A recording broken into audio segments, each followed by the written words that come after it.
Imaginez, vous êtes immobilisé suite à un accident. Sous son plâtre encombrant, votre jambe vous fait souffrir et vous démange affreusement.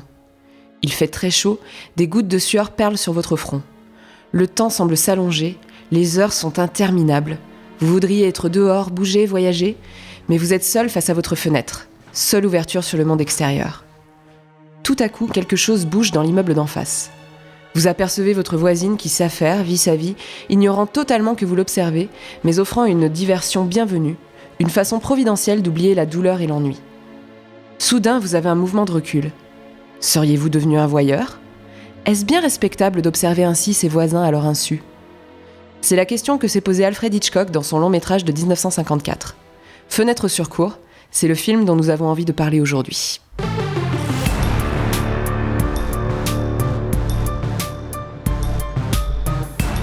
Bonjour RM. Bonjour Marie. Alors avec, aujourd'hui... peu de sommeil à notre actif. Oui, autant l'un que l'autre. Exactement. Mais c'est pas grave, aujourd'hui on est quand même là pour parler de Fenêtre sur cour. D'Alfred Hitchcock, exactement, Fenêtre sur cour. Tu veux commencer ou... Écoute, je veux bien. Alors ce film, c'était mon choix. Parce que... Alors, j'aime beaucoup Hitchcock. Quand j'ai commencé à vraiment m'intéresser au cinéma, je peux pas dire que j'ai vu toute sa filmographie parce qu'elle est très très longue et que ça demanderait quand même beaucoup de temps, mais j'ai vu, on va dire, les plus grands classiques d'Hitchcock. Et j'avais très envie d'en aborder un en podcast parce que je pense qu'il a quand même posé les jalons pour beaucoup de... pour le genre du thriller et du film à suspense, on va dire, qu'à la base, c'est un peu lui qui a déterminé un petit peu les codes du genre. Et en fait, à la base, j'avais presque envie de parler de Psychose parce que j'ai une certaine tendresse pour ce film. Et j'aime beaucoup aussi Vertigo, Sueur froide. Donc j'ai vraiment hésité, je savais pas trop lequel choisir et j'ai fini par opter pour Fenêtre sur cour parce que je trouve que c'est ce film qui représente vraiment Hitchcock dans tout son art.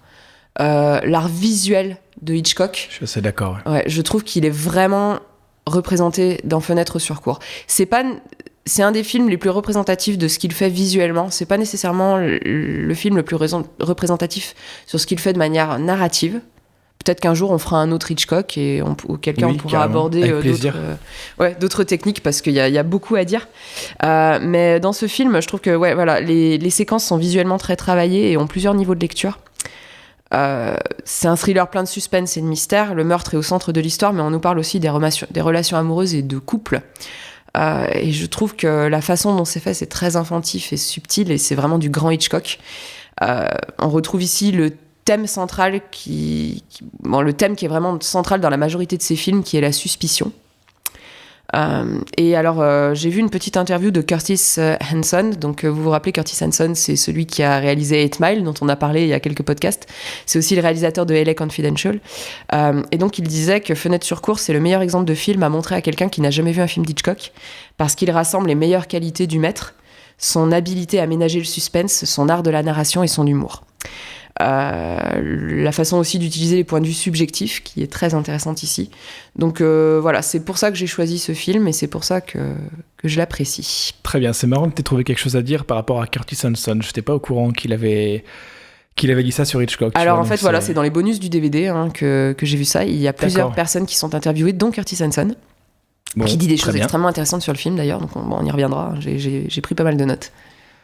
Très bien. Écoute, moi je vais toujours passer sur le côté un peu plus pragmatique des choses avec pour revenir un peu sur le film en lui-même.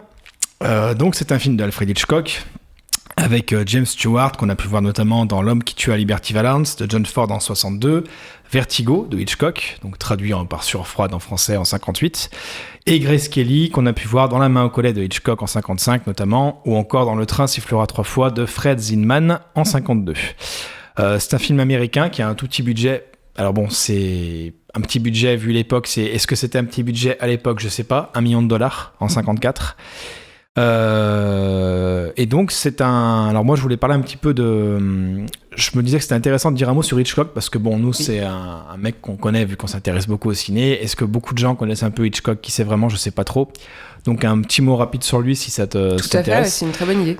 Donc Hitchcock est né en 1899 en Angleterre à Londres. Alors je peux pas résumer toute sa vie, mais c'est histoire d'avoir un petit topo. En 1920, il intègre la compagnie Famous Players Lasky, une filiale de la Paramount qui est basée à Londres, et dans laquelle il s'occupe des sous-titres des films muets, ce qui fait que cette expérience lui fait acquérir une quantité d'informations incroyables sur les différents métiers du cinéma, donc il se familiarise avec tout ça. Son véritable premier film, c'est Le Jardin du Plaisir en 1925, que perso j'ai pas vu, mais c'est vraiment avec The Lodger en 1926 et Chantage en 29 que vraiment il pose les bases de ses premiers thèmes de prédilection qui émergent vraiment. Il a déjà une solide réputation avant la Seconde Guerre mondiale, et le producteur hollywoodien David O. Selznick l'invite à Hollywood, où c'est là qu'Hitchcock débute sa période américaine, où c'est là où on le connaît, le commun des mortels connaît vraiment les films de lui, notamment avec le triomphe du film Rebecca en 1940. Et déjà, en fait, il tente avant tout de séduire, de manipuler et de surprendre son public, ce qui le différencie de pas mal d'autres réalisateurs de l'époque. Parmi ses plus grands succès futurs, on peut citer Sueur froide, donc Vertigo en 58, comme je le disais avant, La mort aux trousses en 59, évidemment Psychose en 60, ou encore Les oiseaux en 63. Là, je suis quasiment sûr que même si vous qui nous écoutez connaissez pas Hitchcock, vous connaissez tous les films que je viens de citer, parce qu'ils sont dans l'inconscient collectif et c'est presque dans la... Comment dire ? Je vais pas dire la pop culture, mais la pop culture. C'est-à-dire en fait, que moi, ça c'est intéressant ce que tu dis, parce que personnellement, j'ai connu Hitchcock par les parodies et par la réutilisation qu'on en fait dans d'autres films avant de voir réellement ces films. Quand j'ai vu Psychose, la musique, je l'ai entendue sur 10 000 conneries parodiques avant. J'ai dit, mais c'est... Du coup, j'ai rigolé devant Psychose à cause de cette musique, malheureusement. Mais j'ai dit, d'accord, ça vient de là. Les oiseaux, pareil. Et puis, les oiseaux, on a tellement de plans dans les films iconiques sur des oiseaux qui sont rendus menaçants. On sait d'où ça vient à chaque fois. C'est de Hitchcock. Et donc, il meurt le 29 avril 1980 à l'âge de 80 ans aux États-Unis, à Los Angeles. Et alors, petite anecdote, c'est que j'entendais souvent parler de Sir Alfred Hitchcock et je comprenais pas pourquoi. C'est qu'en fait, il a été anobli. Il a été anobli. Il a conservé la nationalité britannique malgré le fait qu'il est l'américaine. Et à la fin de sa vie, il a été anobli chevalier commandeur de l'ordre de l'Empire britannique, ce qu'on appelle la KBE. Donc je le savais pas, mais je me suis dit pourquoi on parle de Sir Alfred Hitchcock. Sir Alfred Hitchcock. Donc voilà. Et alors moi, personnellement, je te laisserai dire toi après, mais moi, les circonstances du premier visionnage du film, c'était à l'école de ciné, à l'Arfis à Lyon en 2008-2009, je dirais. D'accord.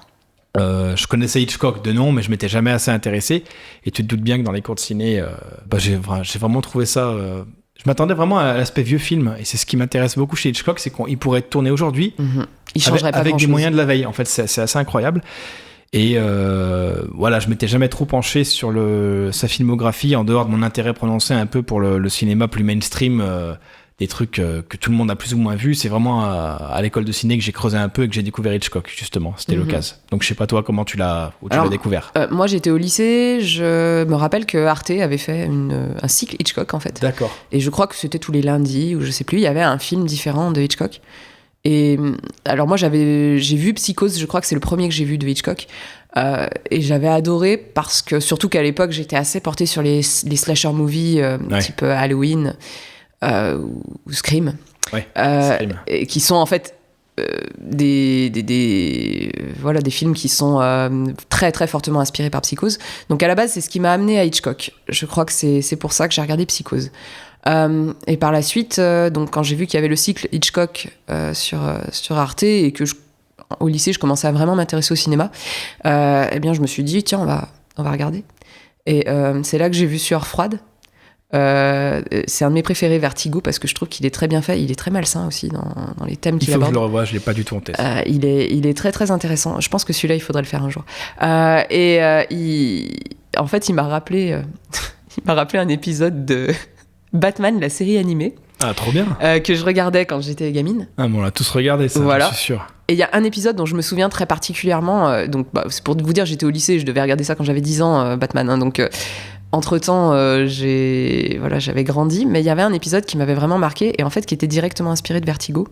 D'accord. Ah, il y a même des plans qui sont exactement les mêmes, en fait. Et quand j'ai vu Vertigo, j'ai dit mais c'est Batman. C'est Batman. Ils ont pompé Batman. C'est comme quand tu regardais Question pour un champion.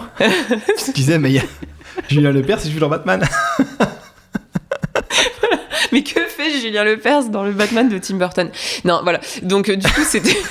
Dites-nous en commentaire si vous écoutez ce podcast, si vous trouvez que Julien Lepers ressemble à Michael Keaton. Voilà. Quand j'étais petite, je croyais sincèrement que c'était lui. Hein. Moi aussi. C'était la petite aparté, voilà.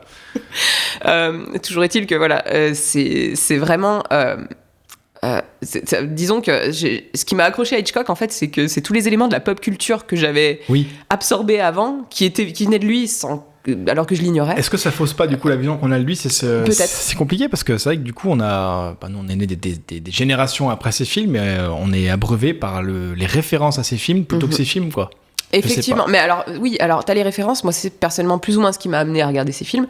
Toutefois, les films en eux-mêmes, s'ils sont devenus cultes, c'est bien parce qu'il y a une raison. On est d'accord. Ce qui est incroyable, c'est qu'Hitchcock, à son époque, en fait, il n'était pas du tout reconnu comme, pour lui, par la profession.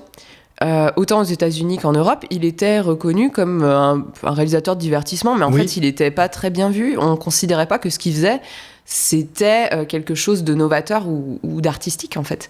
Alors qu'aujourd'hui, voilà, quand on dit Hitchcock, on le place vraiment dans les plus grands réalisateurs. Même quelqu'un qui ne s'intéresse pas au cinéma et tu dis Hitchcock, il sait qui c'est, je pense. Exactement. Donc, c'est ça qui est intéressant. Et moi, ce que je trouve, c'est que la plupart de ces films ont très, très, très bien vieilli. Vraiment bien vieilli. Carrément. C'est-à-dire qu'on pourrait les refaire plan par plan aujourd'hui avec des moyens actuels et on se dirait pas... Au contraire, je pense qu'il a vraiment dicté beaucoup, notamment au niveau du langage visuel, il a inventé beaucoup de choses. Et au niveau du suspense, même Tarantino s'inspire d'Hitchcock. Ah ouais ? Eh bien oui, parce que... alors, je pense que tu n'as pas oublié les 10 premières minutes d'Inglourious Basterds. Non, impossible. Voilà, ouais. Pour tous ceux qui ont vu ce film, je pense que les 10 premières minutes, vous voyez très bien à quoi je fais référence. En pression, ouais. Voilà, la façon dont il étire le suspense comme ça. J'avais vu une interview de Tarantino où il expliquait comment il étirait le suspense et comment il faisait en sorte que ce soit vraiment quelque chose qui agrippe le public et qui le tienne en haleine. Ça, Hitchcock l'expliquait très très bien. Il parlait, je sais pas si tu as déjà entendu parler de l'histoire de la bombe qui est sous la table. Ça me parle, mais en fait... Alors en fait, Hitchcock, il expliquait la différence entre suspense et surprise. Il disait que la surprise, ça te fait 10 secondes. Voilà, le public va être surpris pendant 10 secondes, mais en gros, ça va vite passer. Le suspense peut te faire tout le film. Donc il expliquait que par exemple, si tu as des gens assis autour d'une table... Si, ça y est, vas-y, et ça me revient. Voilà, les gens sont assis autour d'une table. Imaginons qu'il y a une bombe sous cette table. La conversation est très ordinaire, il se passe rien de spécial. Et tout d'un coup, boum, explosion. Bon bah là, on est surpris. Mais on lui a montré une scène absolument ordinaire avant ça, complètement dénuée d'intérêt. Maintenant, examinons le suspense. Donc la bombe, elle est sous la table. Le public le sait. Mais évidemment, les protagonistes du film ne sont pas au courant. D'accord ? Donc le public le sait, probablement parce qu'il a vu le criminel la déposer. Donc déjà, ça commence un petit peu à titiller le public. Il sait, le public, que la bombe explosera dans 1 heure. D'accord ? À 1 heure précise. Et il sait qu'il est 1h moins quart, parce que tu as placé une jolie horloge quelque part dans le champ. La même conversation complètement anodine, à coup, elle devient hyper intéressante parce que le public, il participe à la scène. Ça, c'est tout bête. C'est tout bête, mais ça change tout, en fait. Et donc, dans le premier cas, on a offert au public 15 secondes de surprise au moment de l'explosion. Dans le deuxième cas, on lui offre 15 minutes de suspense. Et puis de stress. De stress. Je comprends le lien que tu fais avec Tarantino. Tu vois le lien que je fais avec Tarantino. C'est-à-dire que dans Inglourious Basterds, le public, à partir du moment où il voit les juifs cassés sous le plancher, voilà. Eh bien, on est en tension complète parce qu'on se dit, à un moment ou à un autre, ça va exploser. Christopher Waltz, ouais, c'est ça. Son personnage, c'est Hans Landa, je crois. Je crois que c'est Hans Landa. Quelle ordure. Oui, et c'est vrai que du coup, ça, voilà. Tous ces petits éléments-là qui font qu'on arrive à ménager le suspense. Et Hitchcock, il le fait vraiment extrêmement bien dans la plupart de ses films. Hein. C'est vraiment cette espèce de suspense. Et ce qui est intéressant, c'est que souvent, le public a un temps d'avance sur les personnages dans les films d'Hitchcock. Fenêtre sur cour, pour le coup, c'est pas souvent le cas. Pas du tout, parce qu'on est vraiment... j'en parlerai peut-être un peu plus après, toi aussi, je pense. On est vraiment du point de vue du personnage. On apprend tout en même temps que lui, on découvre tout en même temps que lui. Voilà. C'est intéressant. Il n'y a qu'un passage où il dort.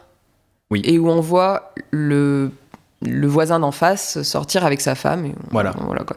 Mais c'est vraiment ce que j'aime chez Hitchcock, en fait, c'était cette espèce de... Enfin, comment il a dicté les règles, en fait, du suspense, parce que ça, il y a personne qui l'avait fait avant lui. Et je trouve que cette interview où il parle de la bombe, c'est extrêmement intéressant parce que... C'est tout bête et n'importe qui peut la comprendre. Exactement, c'est très bien résumé et on comprend vraiment les enjeux en fait qu'il met en place dans ses films. On est d'accord.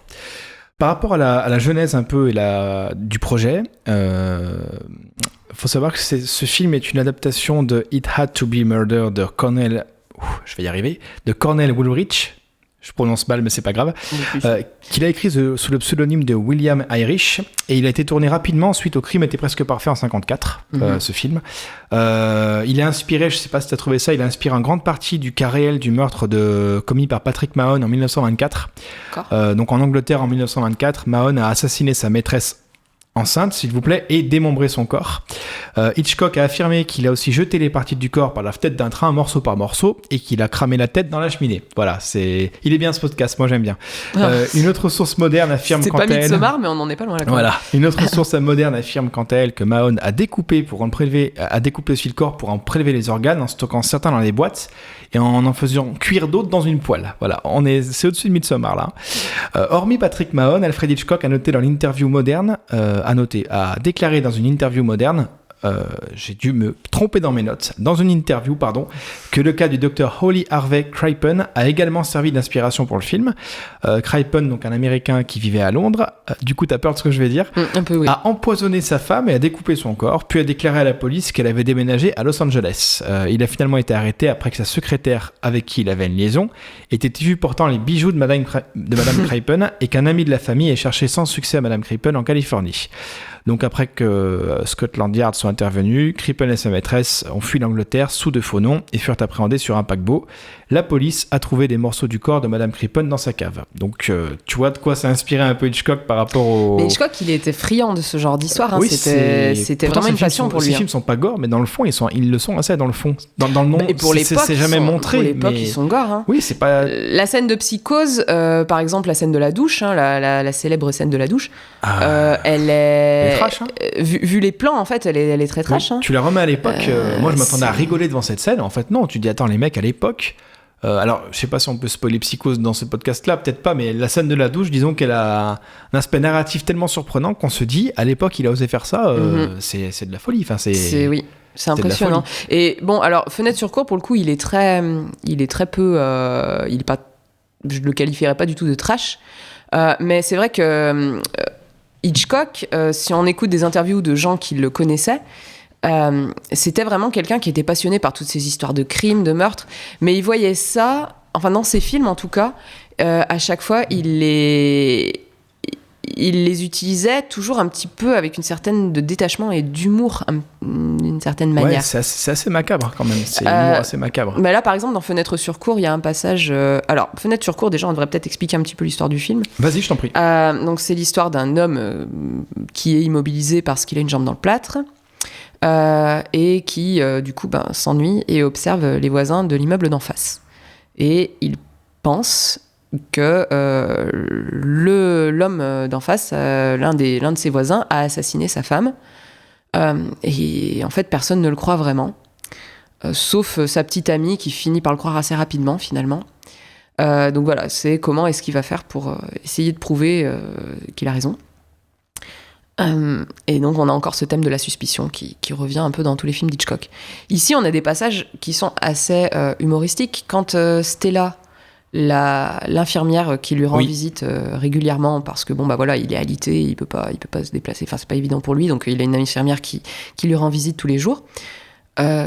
Quand il lui explique ça, le passage où elle dit « Ah, mais il a dû la découper dans la baignoire parce que c'est le seul endroit où on peut gérer le sang. » Voilà, c'est dit de manière... ça fait presque rire, en fait, parce qu'elle dit ça comme on dirait...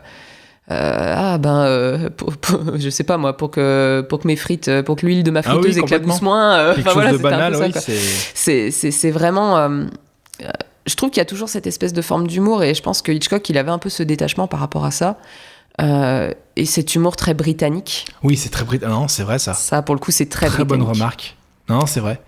Et pour moi, il est très anglais, Hitchcock. Ah oui, par définition, oui, c'est clair. Non, mais j'avais pas vu ça comme ça, mais en effet, c'est vrai qu'il y a beaucoup d'humour noir dans ce qu'il fait. Enfin, très clairement, ça parle toujours de meurtre, mais on sent jamais le côté dégueulasse et horrible et malsain de tout ça.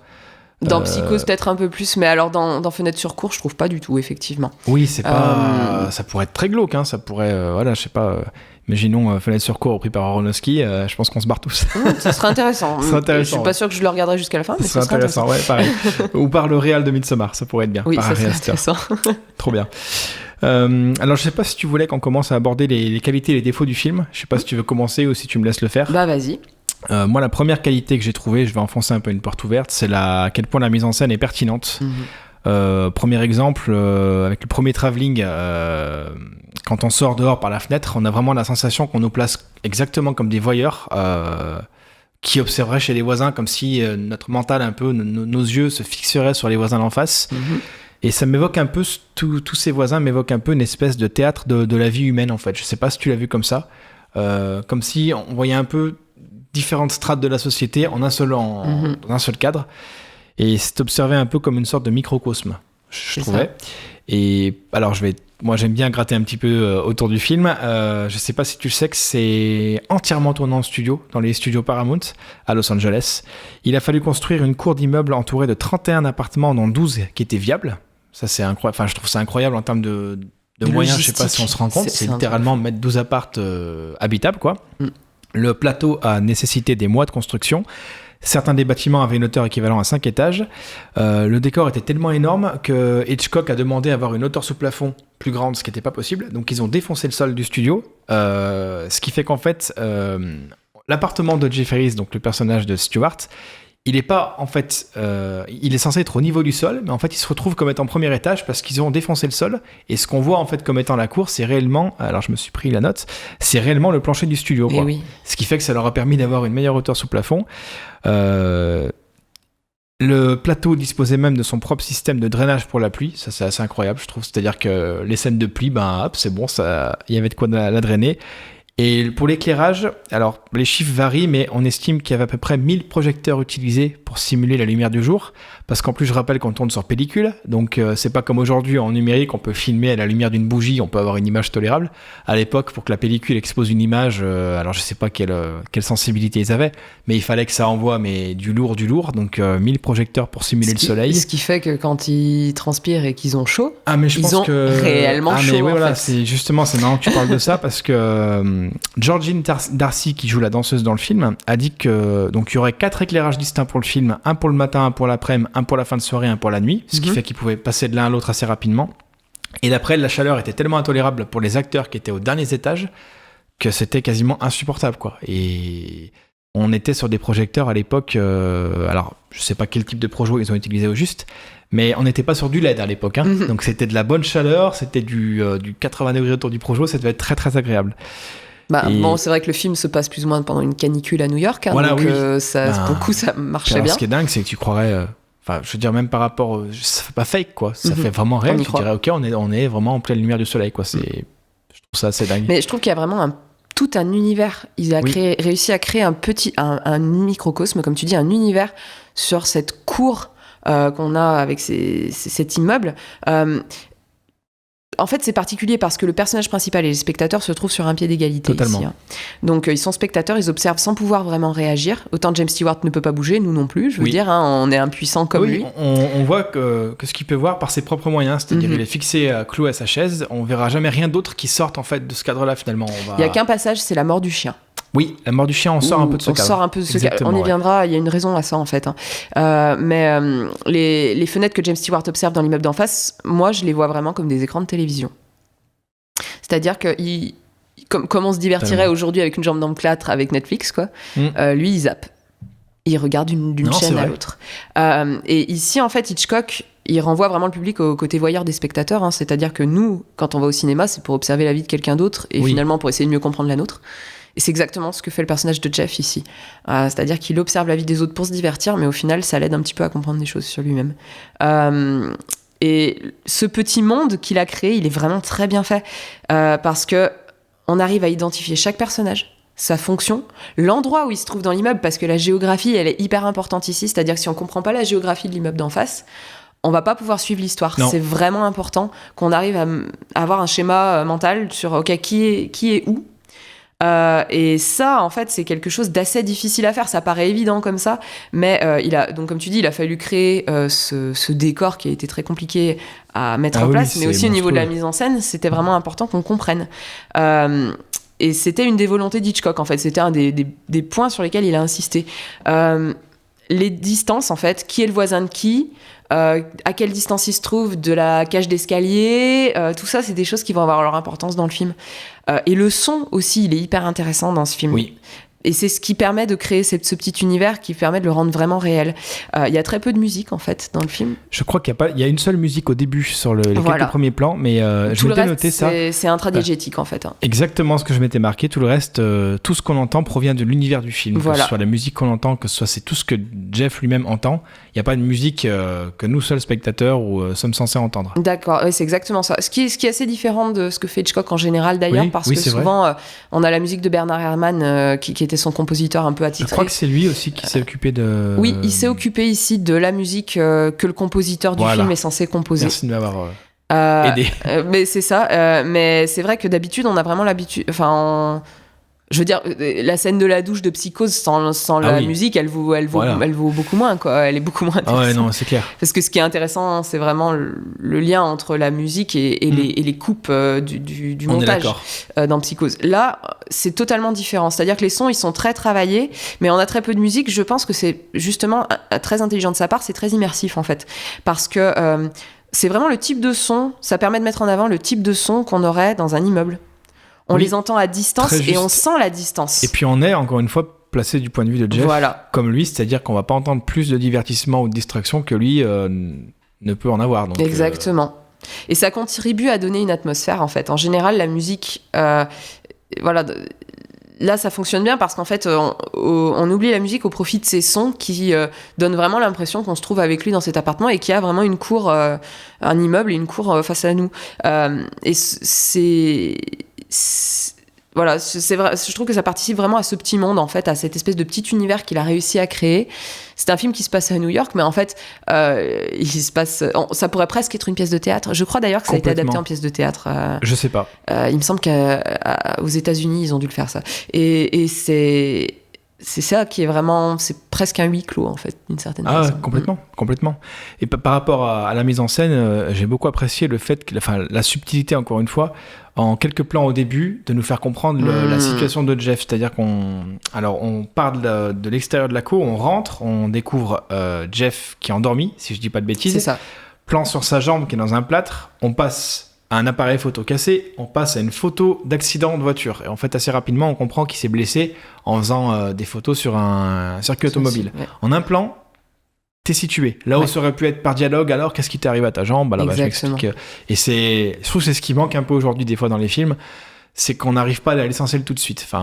Et puis, souvent, on nous surexplique un peu tout. Voilà, on te prend pour un con, pour être réaliste. On prend souvent le public pour des débiles, et donc on va surexpliquer tout. Et du coup, on va surexpliquer. Ah, Jeff, tu as une griffure à la joue, qu'est-ce qui t'est fait ? Alors, je t'explique, j'ai fait du baseball et je me suis trompé. Ouais, voilà, c'est là, Hitchcock, il te pose la photo de l'accident, la jambe cassée. Si t'es pas trop con, si t'as 2 neurones, tu fais le lien. Alors, et en fait, c'est ça que j'aime bien. Hitchcock, c'est vraiment le langage visuel. Il appelait ça le pure cinéma, le cinéma pur. D'accord. C'est l'espèce de pratique scénaristique qu'ils utilisent aujourd'hui quand c'est ce qu'ils appellent le show don't tell à Hollywood, c'est-à-dire montrer et ne pas dire. Ce qui est très souvent très payant, je trouve. Mais c'est pas si simple que ça, parce que c'est pas facile. Si tu te dis tiens, je vais faire un court-métrage autre, je vais essayer de l'appliquer, tu vas très vite rentrer dans non, j'explique. Tellement t'as peur de pas être compris, tu vois. Exactement. Et beaucoup de réals, je pense. Galère à appliquer ce principe. Mais je trouve que les très grands, c'est ce qu'ils font en fait. Et il s'agit en fait de faire l'expérience du monde à travers ce qu'on entend et ce qu'on voit, c'est-à-dire vraiment utiliser le médium cinéma dans ce qu'il peut faire de mieux, plutôt que d'avoir un pauvre dialogue entre deux personnages pour resituer tout ce qui se passe. Donc l'expression d'Hitchcock pure cinéma, en fait, c'était des moyens strictement visuels. Il aimait pas les dialogues. Hitchcock, ça, c'est fou. Il disait lui-même que les dialogues, c'était ce qui pouvait le plus te gréver un film, en fait. Alors là, que ces dialogues sont excellents. Là, tu me laisses sur le cul, parce que c'était ma seconde remarque. J'ai encore plein de choses à dire sur la pertinence de la mise en scène, mais alors j'avais mis en 3e qualité le rythme des dialogues. Je disais que j'aime énormément comme ils sont écrits, la dynamique, tout semble à sa place, épuré. Rien semble surfait. Mais justement. En fait. Et moi, je me suis dit, non, c'est un mec qui devait adorer écrire les dialogues. Mais je pense qu'il était. Alors, il participait beaucoup à à l'écriture du scénario, mais je pense que justement son objectif c'était d'épurer au maximum pour garder que les dialogues vraiment utiles et importants. D'accord. C'est un mec qui a débuté dans le cinéma muet quand même. Hein. Oui, non, faut mais c'est pas clair. l'oublier. Quand Donc en fait, j'ai pas noté qui était le scénariste, c'est quand même un gros oubli de ma part, mais donc c'est pas Hitchcock qui a fait le scénario. Il a participé, en fait, il a confié ça à un jeune auteur. D'accord. Et j'ai mangé son nom, je me souviens plus. Mais il a participé pendant toute l'écriture du scénario. D'accord. En fait, il a supervisé, il était là. Mais comme je disais, voilà, c'est quelqu'un il a commencé sa carrière dans les années 20 avec les films muets, et ça se sent parce qu'en fait, il a appris à mettre en scène quelque part que voilà. que l'image fonctionne en elle-même. Comment montrer des choses que concrètement tu ne peux pas dire, parce qu'avec le cinéma muet, ben forcément, t'étais bloqué, quoi. Et comment communiquer par l'image. Comment arriver à faire passer des sentiments et arriver à raconter une histoire simplement par l'image, en fait, et à créer une atmosphère aussi. Par exemple, dans Psychose, juste après le meurtre de la douche, t'as une très très très très très longue scène où il y a absolument aucun dialogue, où tu vois Norman Bates qui est en train de réparer le crime, d'essuyer, machin, de se débarrasser du corps. Et ça, c'est vraiment du Hitchcock, en fait, hein, parce que c'est-à-dire c'est des très longues scènes sans dialogue. Et là, on a des scènes sans dialogue qui sont hyper longues, ou avec très très peu de dialogue. Et donc, je sais pas si tu as déjà entendu les interviews que Hitchcock a fait avec Truffaut. J'ai entendu énormément parler notamment des entretiens qui ont été retranscrits en livre, qu'il faudrait que je lise un jour, mais j'ai pas écouté, mais évidemment j'en ai entendu parler, ouais. Alors là, il a fait tout un entretien en fait avec Truffaut sur chacun de ses films. En François fait, Truffaut, réal français des années de la Nouvelle Vague, si je dis pas de bêtises. Je vais me faire et en fait, mettre au pilori. Truffaut, c'est un des premiers à avoir dit, mais attendez, ce type, il est génial, c'est de l'art ce qu'il fait. Et à vraiment avoir conféré une dimension artistique à ce que faisait Hitchcock, qui, comme je l'ai dit tout à l'heure, était pas très reconnu à l'époque, en fait. Hein. C'est dingue, quand tu y penses maintenant, c'est dingue. Oui, ça paraît incroyable, mais bon. Et donc, dans son interview avec Truffaut, il dit qu'en fait, Fenêtre sur cour, c'est vraiment le film qui transmet l'expression cinématique la plus la plus pure, dans ce qu'il appelait donc le pure cinéma. On a un excellent exemple de ce qu'il appelait le pure cinéma, comme tu disais, avec l'introduction du personnage de Jeff, où en fait, en quelques secondes, grâce au mouvement de caméra, on apprend qui il est, on apprend comment il s'est retrouvé dans le plâtre, et surtout, ça nous donne vraiment des indications sur ce personnage. On comprend que c'est quelqu'un qui aime être au cœur de l'action, que c'est comme ça, en fait, qu'il s'est fait mal. Très juste. Oui, non, très juste. C'est un casse-cou, quelque part. Voilà. Et ça nous explique aussi pourquoi il va pas lâcher l'affaire derrière. Voilà. Même handicapé, entre guillemets, il peut pas s'empêcher d'être au cœur dans le feu de l'action. Mm-hmm. Et en fait, on dirait, c'est comme si Hitchcock se disait, bon, je fais un film muet, comment, et en fait, c'est super intéressant d'essayer d'appliquer ça dans un projet, comment je peux faire comprendre tout sans rien dire. Exactement. Et le show don't tell, comme tu dis, c'est un truc aujourd'hui... Oui, je trouve que ça manque. Ça manque un peu. On fait plus confiance. Après, c'est aussi là, je m'éloigne un petit peu, mais c'est aussi une question d'offre et de demande. C'est-à-dire que, je vais pas me faire des potes, plus on va voir Fast and Furious au cinéma, moins on va nous servir du Hitchcock. C'est-à-dire que j'aime pas. Alors, je dis pas ça pour défoncer Fast and Furious. Tout le monde va pas voir un film comme toi et moi, on va voir un film. C'est sympa aussi. Tu vois, de temps en temps, j'ai envie de mettre mon cerveau en pause et de regarder Fast and Furious. Ça m'amuse bien. Exactement. Moi aussi, je peux m'éclater devant John Wick, je peux m'éclater devant Fast and Furious, il n'y a pas de souci. On sait ce qu'on va voir, quoi. Simplement, il y a de plus en plus de films illustratifs qui font plus confiance au public, qui lui mâchent tout. Quand tu regardes Hitchcock, c'est vraiment l'opposé de ça. C'est ce que j'aime bien. Même dans le cinéma, je trouve beaucoup plus de cette période. T'as l'impression qu'on faisait confiance aux gens, qu'on les laissait réfléchir. Je trouve que maintenant tout est mâché, on t'envoie jamais dans un terrain inconnu, tu vois. Alors c'est pour ça que j'ai placé mon petit pion. Pour ça que j'ai adoré récemment Titane, qu'on ne regardera jamais ensemble, de Julia Ducournau. Je trouve qu'il y a une nouvelle vague de films, un peu que ce soit français ou autre, qui ils reprennent cette envie de dire ok, je m'en fous de te perdre. À toi de voir ce qu'il y a à trouver, à toi de regarder. T'aimes pas, c'est pas grave, mais je te mâche pas tout, quoi. Et ça, je trouve ça super cool. C'est sûr que c'est. Et on est en plein dedans là. Je veux dire. Le cinéma, c'est un art très particulier dans le sens où tu as quand même l'image et le son qui peuvent te permettre de dire des choses sans utiliser de mots. Tu peux transmettre tellement d'émotions et d'indications, et là, il nous le prouve très bien. Et ça va même au-delà de ça, en fait. C'est-à-dire que... Alors déjà, au départ, on voit donc le personnage de Jeff. Il dort. Au début, la première image qu'on a de lui, il dort. Donc ça nous place, nous, dans le point de vue du voyeur. C'est très intéressant. C'est nous qui regardons. C'est nous qui l'observons. On cherche à comprendre des choses sur lui pendant qu'il dort, ce qui est exactement ce qu'il fait sur ses voisins. Il cherche à comprendre des trucs sur eux alors qu'ils savent pas qu'ils le regardent. Je m'étais pas fait cette remarque, je te laisserai bien finir, mais en fait, j'ai peur de l'oublier, c'est pour ça que je t'arrête. Oui. Effectivement, c'est comme si au départ, on était à l'extérieur et qu'on s'invite chez lui en rentrant. On rentre chez lui. Et c'est nous qui, on se permet de le regarder en train de dormir, c'est nous qui allons gratter les infos sur lui. De regarder un petit peu ce qu'il y a autour. Ah tiens. Exactement comme il fait. Super intéressant. Et en fait, et ça, c'est Hitchcock qui le soulevait dans son interview avec Truffaut. Et c'est justement tout le thème du film, en fait. Et le procédé, il est encore porté un cran au-dessus au niveau du pur cinéma, du cinéma pur, du show don't tell. C'est-à-dire que on accède directement aux pensées de Jeff à travers ce qu'il observe. C'est-à-dire qu'il faut remettre les choses un petit peu dans leur contexte avant toute chose.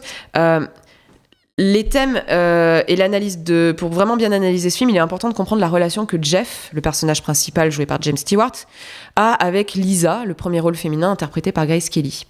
Le personnage principal, donc Jeff, c'est pas vraiment un mec bien en fait. Hein. Il est pas détestable, mais non, clairement c'est un pas. Personnage complexe. Et son attitude avec le personnage de Grace Kelly, moi je la trouve plutôt détestable. Il est très détestable. Ouais, il est très ingrat en fait avec elle. Il est très ingrat avec elle. J'ai envie de te dire, mais qu'est-ce qu'il te faut de mieux après C'est-à-dire qu'il oui, c'est-à-dire qu'on n'a jamais fait mieux que Grace Kelly, j'ai envie de dire. Ouais, non, mais il n'y a pas de problème, James.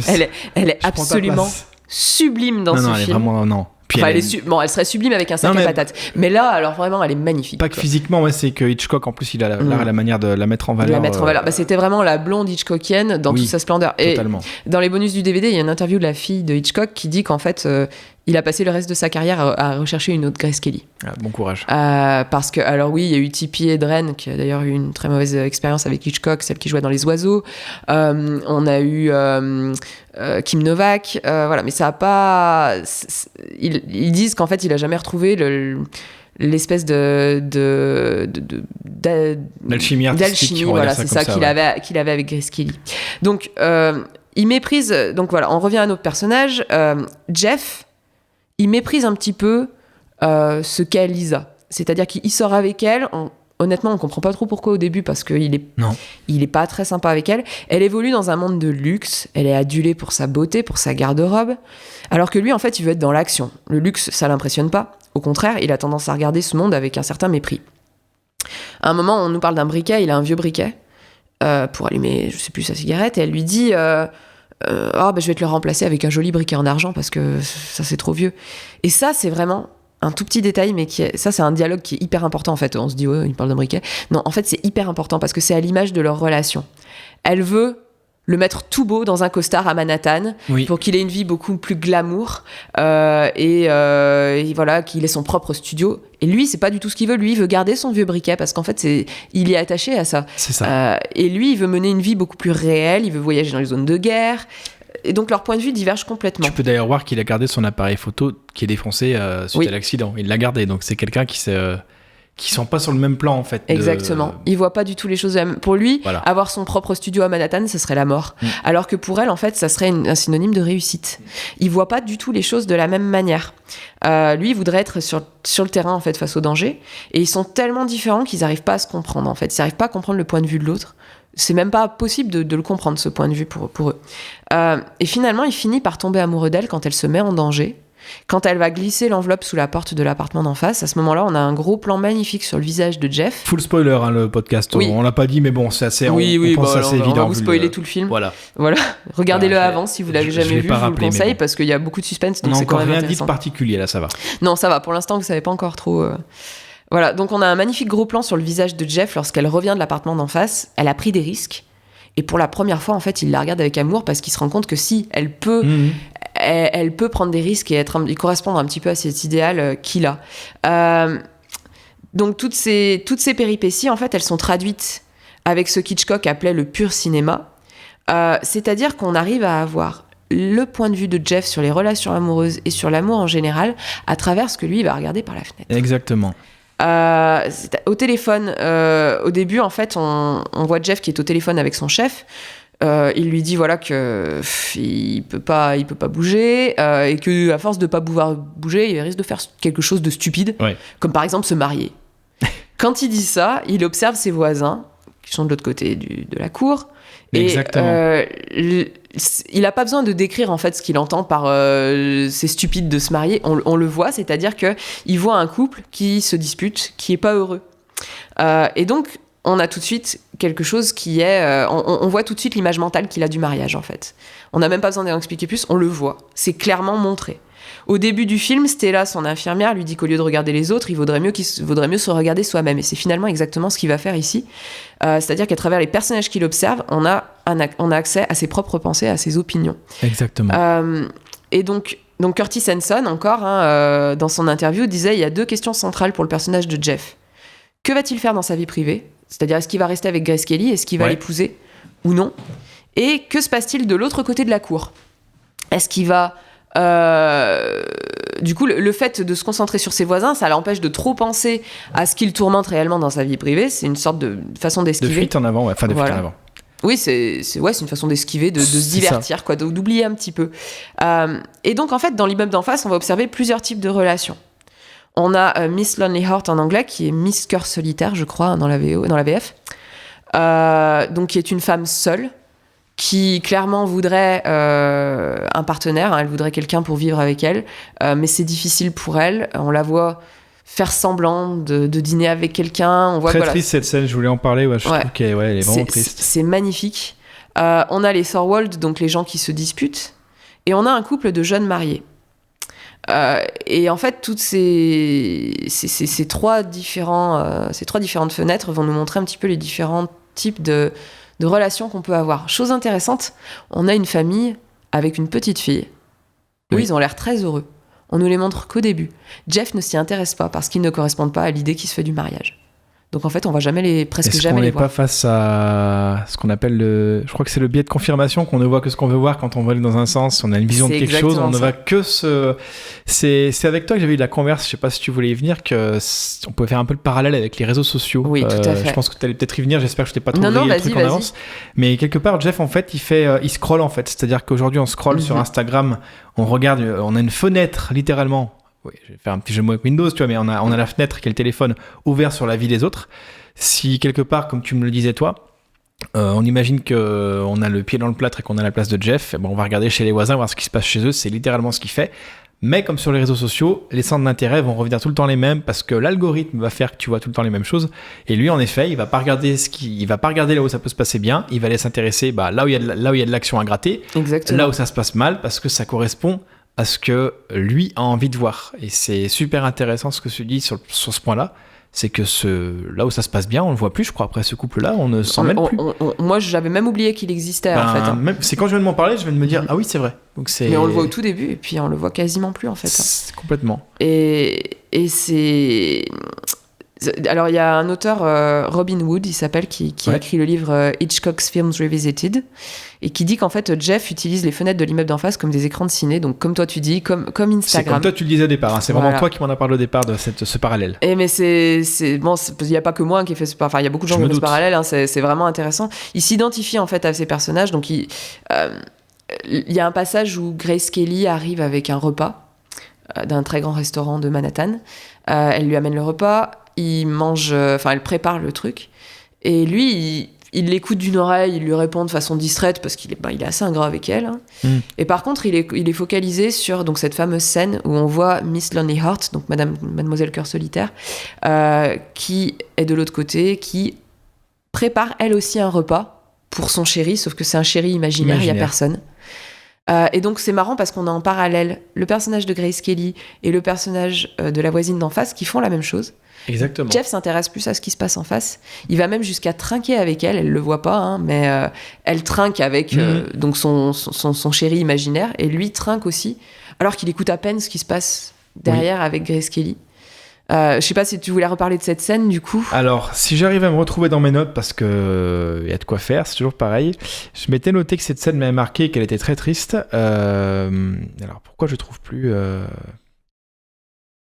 Je ne trouve plus ce que j'ai marqué sur Miss Lonely Hearts, ça me reviendra peut-être plus tard. Par contre, tu parlais du restaurant 21, enfin tu parlais qu'elle ramène à bouffer du restaurant 21, Lisa. Petite anecdote, c'est qu'on parle du 21 Club, qui était à l'époque un restaurant et bar traditionnel américain, je ne sais pas si tu en aurais parlé, qui a beaucoup déménagé à New York. Et pour la petite anecdote, en mars 2020, il a été contraint de fermer en raison d'un truc qui s'appelle Covid, je ne sais pas si tu as entendu parler. Voilà. Et en décembre 2020, donc, il a réouvert, mais pas sous sa forme d'antan, quoi. Et du coup, voilà, c'était faire un petit aparté parce que je crois qu'elle dit j'ai été chercher à manger au 21. Ouais, je me suis dit c'est quoi le 21, donc j'ai été gratter un petit peu, quoi. D'ailleurs, dans la VF, j'ai regardé cette scène en VF parce que je voulais voir comment ils avaient traduit les noms des voisines, Miss Lonely Heart, tout ça, et ils ont traduit chez Maxime. Me demande pas pourquoi.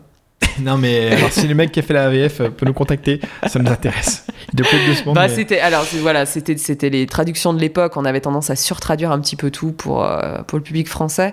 Bon, c'est un peu dommage, mais voilà. Donc en français, c'est chez Maxime. D'accord, très bien. Voilà. Et alors, est-ce que le patron du 21 s'appelait Max à l'époque? Je sais pas. Non, à mon avis, vraiment, ils ont choisi un nom au pif. Moi, j'aurais dit chez Bob. Ça aurait été mieux chez Bob. Chez Bob. Ça fait moins classe tout de suite. On va manger chez Bob. Chez Bob. Ça dépend comment tu le dis. Donc voilà, oui, c'est clairement les voisins sont le miroir un peu de sa vision du couple. C'est assez clair. C'est ce que tu as dit. Je vais finir par m'y retrouver. Il a une vision quand même assez étriquée du couple dans le sens où c'est un peu une prison pour lui, j'ai l'impression, hein. C'est un peu quelque chose qui l'effraie, malgré le fait que le mec soit casse-cou, c'est une aventure peut-être trop grande pour lui apparemment pour l'instant, donc il a peut-être pas envie de s'y plonger. Mais je pense que vraiment pour lui le mariage ça finit forcément par ressembler à ce qui se passe avec le couple soit des tu te disputes, alors qu'il pourrait se dire ça ressemble aux voisins très heureux avec leur petite fille, en effet, et il le fait pas. Il les regarde pas. Donc voilà. Tu parlais des entretiens de Truffaut et Hitchcock. Oui. Tous deux, ils ont évoqué le fait que tous les persos observés par Jeffries depuis sa fenêtre ont un lien avec la notion de mariage et de relation que lui, comment lui il les voit. Ça reflète manifestement ses désirs contradictoires vis-à-vis de sa propre relation avec Lisa, c'est ce que tu as dit. Et quand on y regarde de plus près, on a Mademoiselle Torso, la danseuse qui fait face à différents prétendants, Miss Lonely Heart qui est vieillissante, désespérée, enfin c'est ce que tu as dit, quoi, les jeunes mariés qui s'installent, Monsieur Thorwald qui s'embrouille avec son épouse. Donc c'est une sorte de tableau de comment lui voit le couple. Donc tu parlais aussi du fait qu'on regarde ça comme des écrans de cinéma un peu en face. C'est vrai que je m'étais noté qu'il y a beaucoup de cadres dans le film. On a le cadre de la fenêtre qui cadre les immeubles d'en face, la fenêtre des voisins qui cadre leur lieu de vie, qui des fois cadre la porte dans leur lieu de vie. On a aussi les 2 immeubles qui cadrent la rue. Enfin, on dirait que c'est une sorte de poupée russe visuelle qui à chaque fois te donne envie d'aller voir un peu plus derrière, qui est exactement ce que va essayer de faire Jeff, mais de son point de vue. Et oui. Il peut qu'aller creuser par suspicion, il peut pas aller physiquement se déplacer. Non. Et c'est ce qui est super intéressant. C'est ce qui nous met dans la même position que lui, en fait. Voilà, le point de vue de nous spectateurs et en permanence le point de vue de Jeffries. Jeffries. Production française. Et c'est quasiment tout en chant contre chant. Enfin, je pense que tu l'as remarqué, c'est-à-dire c'est filmé comme un dialogue. C'est comme si Jeff discutait avec son décor. C'est-à-dire qu'on a plan sur Jeff, qu'est-ce qu'il regarde. Une fois qu'on a vu ce qu'il regardait, réaction de Jeff par rapport à ça. Exactement comme tu filmerais un dialogue assez classique. Et concernant les axes caméra utilisés, je voulais y revenir un petit peu. Il y a 2 caméras principales qui ont été utilisées. L'une placée dans l'appart de James Stewart, derrière laquelle Hitchcock opérait, et la deuxième était montée sur une grue pour filmer à l'extérieur des fenêtres et l'appartement de Jeff. Et ce qui est intéressant, c'est que pour diriger les acteurs des autres apparts, Hitchcock n'y allait pas en personne, il n'a pas bougé en fait de l'appartement de Jeff, il dirigeait les autres comédiens avec des oreillettes couleur chair, et il leur donnait toutes les indications à l'oreille pour opérer comme ça. Lui, il n'a pas du tout quitté l'appartement. Et à ce sujet, il y a une petite anecdote assez marrante, c'est que je sais pas si tu te souviens la scène du balcon, où il a les 2 voisins qui se font surprendre avec leur matelas dehors. Oui, ils dorment dehors parce qu'il fait très chaud, et tout d'un coup, un orage éclate. La pluie arrive, voilà. Et là, c'est Georgine Darcy, qui joue donc la danseuse, qui a déclaré qu'apparemment Hitchcock a fait je sais pas si t'es au courant, une blague aux comédiens. À l'un, il a dit il faudra que quand la pluie arrive, tu tires le matelas dans ce sens-là. À l'autre, il a dit l'inverse, ce qui fait que la dispute qu'on voit à l'écran, tous les deux tirent le matelas dans la mauvaise direction et finissent par se viander. Ça serait authentique et Hitchcock l'a gardé, il a même pas fait de seconde prise, il a fait exprès de donner des indications contraires de comédiens. Moi ça me fait marrer. Génial. Mais voilà quoi. Oui, mais je pense qu'il était assez facétieux comme ça et je pense que c'était ce genre de petite idée de mise en scène qui finalement donne une petite touche d'humour à un film assez sombre quand même. Oui, non, mais carrément. Les touches d'humour, il y en a pas mal, tu vois, comme le chien qui est descendu, on fait pisser le chien en le faisant descendre dans un seau. C'est tellement improbable que tu t'acceptes. D'accord, ça passe en fait. Pourquoi pas. Et pour Jeff, le fait qu'il soit blessé, donc je te disais la subtilité de montrer la photo et tout, autour de ça, il y a l'ironie du sort qui fait que l'année suivant le tournage, il y a 83 spectateurs qui ont été tués par des débris projetés sur le circuit du Mans par une voiture accidentée. J'ai appris ça. Je trouve ça assez fou. Et alors, anecdote encore plus triste, entre guillemets, c'est celle qui concerne Grace Kelly, qui est devenue ensuite Grace de Monaco, qui sera victime d'une attaque cérébrale au volant et décédera dans un crash de voiture. Accident de voiture. Je savais pas du tout. Et à cause de ça, elle aura un accident. Je savais pas non plus. D'accord.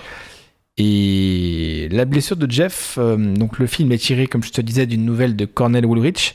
On apprend à la toute dernière page qu'il est dans le plâtre, dans le livre. Et je trouve ça intéressant. Je me suis demandé qu'est-ce que ça aurait donné dans le film si on nous avait montré qu'à la fin.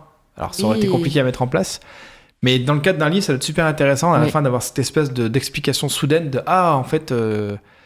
Ouais, puis ça fonctionne parce que c'est une nouvelle, donc c'est pas très long. Voilà, je sais pas si en film ça aurait pu. Je sais que dans la nouvelle, il y a vraiment que le personnage principal et le voisin d'en face qu'il soupçonne d'avoir tué sa femme. Il n'y a pas du tout toute la notion de relation de couple. Il n'y a pas de personnage féminin. Il n'y a pas toute l'analyse. Il a rajouté pas mal de choses.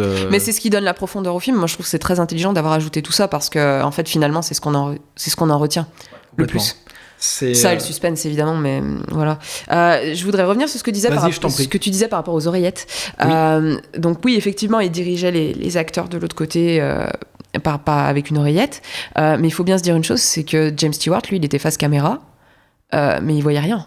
Donc c'est-à-dire qu'il devait réagir à ce que lui disait Hitchcock. Ok, là il se passe ça, tu réagis. Ce qui prouve quand même que c'est un... Bon, alors ça c'est pareil, c'est pas la découverte de l'année. James Stewart est un bon acteur. Ah bon? D'accord. Je savais pas. Voilà. Non, mais je veux dire, bon, ça, on le savait, mais ça prouve quand même son talent et aussi le côté technique de la chose, c'est-à-dire qu'il fallait qu'il regarde au bon endroit pour qu'on comprenne quelle fenêtre il était en train de regarder. Oui, c'est tout con, mais le regard... Et ça, c'est assez difficile à mettre en place de manière logistique, parce qu'en fait, il regardait Hitchcock et sa caméra. C'est intéressant parce que dans son interview avec Truffaut, Hitchcock évoque une chose qu'on appelle, que les théoriciens du cinéma appellent l'effet Kuleshov. Je sais pas si tu en as entendu. Moi je dis Kuleshov, mais après Kuleshov, peu importe, je sais pas trop comment ça se prononce. C'est russe. Si, je connais. Donc c'est un biais cognitif mis en évidence. Alors ça, je vous sors l'article Wikipédia. Vas-y. C'est un biais cognitif mis en évidence par le théoricien et réalisateur soviétique Lev Kuleshov. C'est ça. Qui était qui travaillait à l'Institut supérieur cinématographique d'État. Et donc ça désigne la propension d'un plan à influer sur le sens du plan qui lui succède dans le montage. C'est-à-dire, alors j'ai trouvé un article de France Culture de novembre 2013 qui expliquera ça bien mieux. C'est tellement évident, mais c'est super intéressant. C'est hyper intéressant et c'est un biais cognitif, mais c'est vraiment intéressant. Alors, en 1921, le réalisateur russe Lev Kuleshov fait une expérience fascinante et novatrice. Il choisit un plan de l'acteur vedette de l'époque, Ivan Mouchoukine. Bon, voilà, je ne sais pas comment ça se passe. Désolé pour la prononciation. Désolé si vous parlez russe, toutes mes excuses. Plan sur lequel le visage de l'acteur est neutre et ne laisse paraître aucun sentiment particulier. Ce plan, il le décline à l'identique 3 fois, donc on aura 3 fois le même plan. La première fois, il le fait suivre d'une autre image, celle d'une assiette de soupe. La deuxième fois, le plan est suivi de l'image d'un cercueil dans lequel repose un enfant. Et enfin, une femme lascive allongée sur un canapé succède au dernier plan neutre du comédien.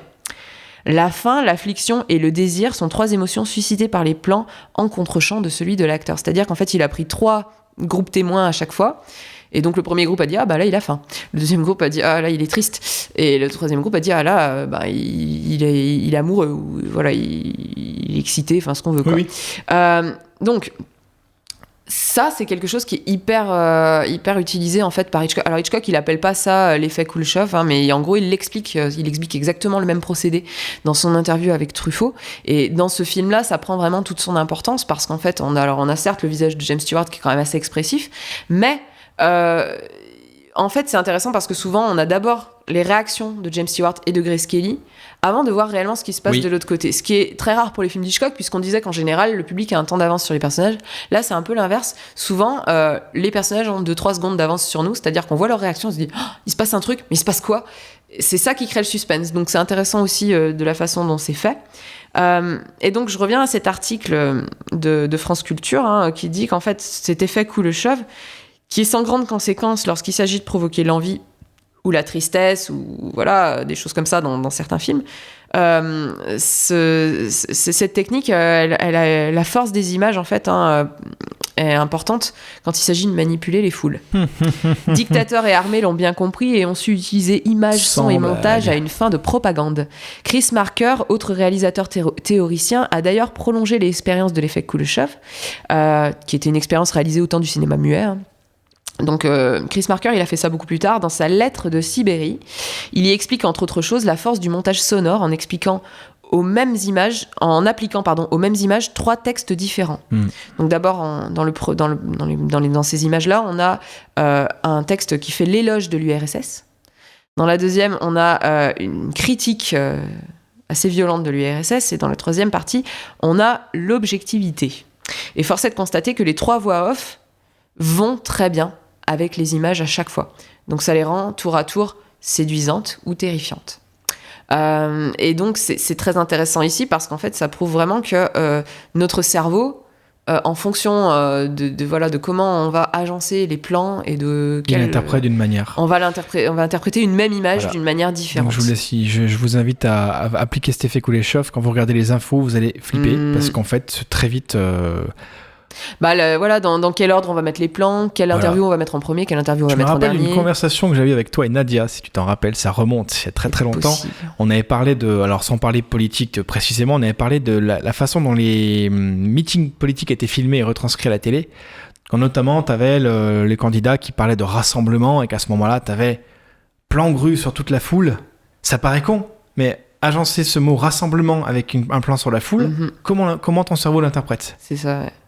C'est tout bête, mais quand tu parles d'effet Kuleshov, très souvent, je me dis, si on prête attention à ce qu'on voit aux infos, ça peut faire peur, je pense, parce que tu peux te dire dans quelle mesure je me fais pas manipuler, que ce soit par les médias ou par... Parce que moi, j'ai toujours dit, ce qui m'intéresse par un film, c'est de me faire manipuler. Le but d'un film, c'est qu'il te fasse croire une émotion, donc t'as envie d'y rentrer. Pour ça que je dis qu'un film, je m'y laisse manipuler consciemment. Oui, et volontairement, ouais. Voilà. Est-ce que, quand on applique ça à tout le reste, l'effet Kuleshov, comment il peut être utilisé ? Et je me souviens, je sais pas si c'est Truffaut Hitchcock ou si c'est quelqu'un d'autre qui disait par rapport à l'effet Kuleshov, c'est peut-être Hitchcock lui-même. Imaginons qu'on a un plan sur Jeff Harris qui sourit et en fait on voit qu'il regarde le chien. On se dit ah c'est mignon, il trouve le chien mignon. Si tu mets à la place du chien une petite fille qui court en petite jupe, ça devient dégueulasse. Te dis mon Dieu, il est en train de mater la petite fille avec un sourire trop bizarre. Et oui, c'est super intéressant. Ce serait le même plan, la même image, mais en fonction de ce qu'on met à côté. Chaque plan monté ensemble peut dire quelque chose et ce qui est quelque part en fait, enfin. C'est mon point de vue, c'est le ciné dans sa globalité, quoi. Qu'est-ce que le ciné sans le montage, sans le mettre le bon plan au bon rythme après tel autre bon plan pour susciter un truc. Exactement. C'est super intéressant. Et c'est pour ça d'ailleurs que c'est grâce à ça, hein, grâce à ce procédé qu'on arrive à décrypter les pensées de Jeff, voilà, à travers ce qu'il observe de l'autre côté de la fenêtre. Si on le voyait observer le couple avec la petite fille, on verrait pas les choses de la même manière. On se dirait son opinion est différente.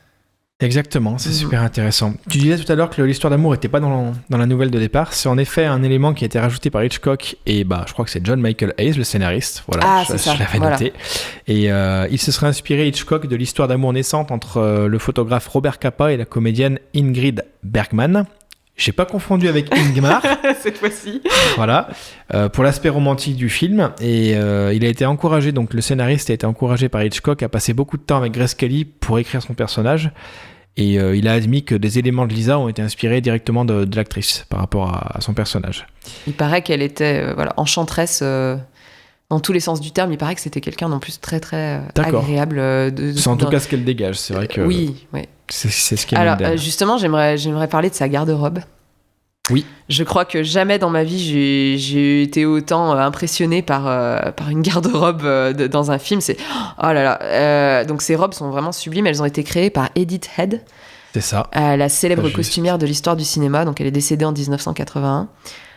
Pour info, c'est celle qui a inspiré le personnage d'Edna Mode, la couturière de costumes de super-héros dans le film Les Indestructibles. Ah bah, là j'en apprends une. Voilà. D'accord, tout se recoupe. Oui. Tout est lié. Donc en fait, c'est un complot. C'est un complot. Pardon. C'est la fatigue. Elle a été nominée 35 fois aux Oscars. Nominée. Dis-moi qu'elle en a rapporté un. Elle en a eu 8. Ah, c'est plus que n'importe quelle autre femme dans l'industrie du cinéma. Ah bah, comme quoi. Alors, elle a été nominée 35 fois aux Oscars. C'est pas grand-chose. John Williams a eu 52 nominations, le compositeur, pour info.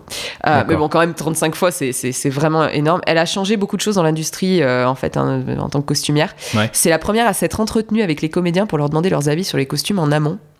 D'accord. Aujourd'hui, ça paraît évident. Ouais. Mais en fait, à l'époque, les costumiers, ils donnaient les tenues aux comédiens, ils faisaient les retouches, et puis hop, c'est parti, quoi. Démerde-toi. Tandis que là, voilà, les robes de Grace Kelly, en fait, elles ont été un petit peu choisies en fonction d'elle. Bon, avec un modèle comme Grace Kelly, j'ai envie de dire, on pouvait pas se tromper. Mais t'es amoureuse de Grace Kelly. Ah non, elle est magnifique. Elle est tellement magnifique dans ce film. Non, t'es amoureuse de Grace Kelly, c'est ce que je dis. Oui, non, mais c'est impossible de pas l'être en fait dans ce film. Elle est tellement sublime. Donc les robes ici, elles ont beaucoup d'importance en plus parce qu'elles se doivent d'être éblouissantes. Parce que ce personnage, il est censé être éblouissant. Oui.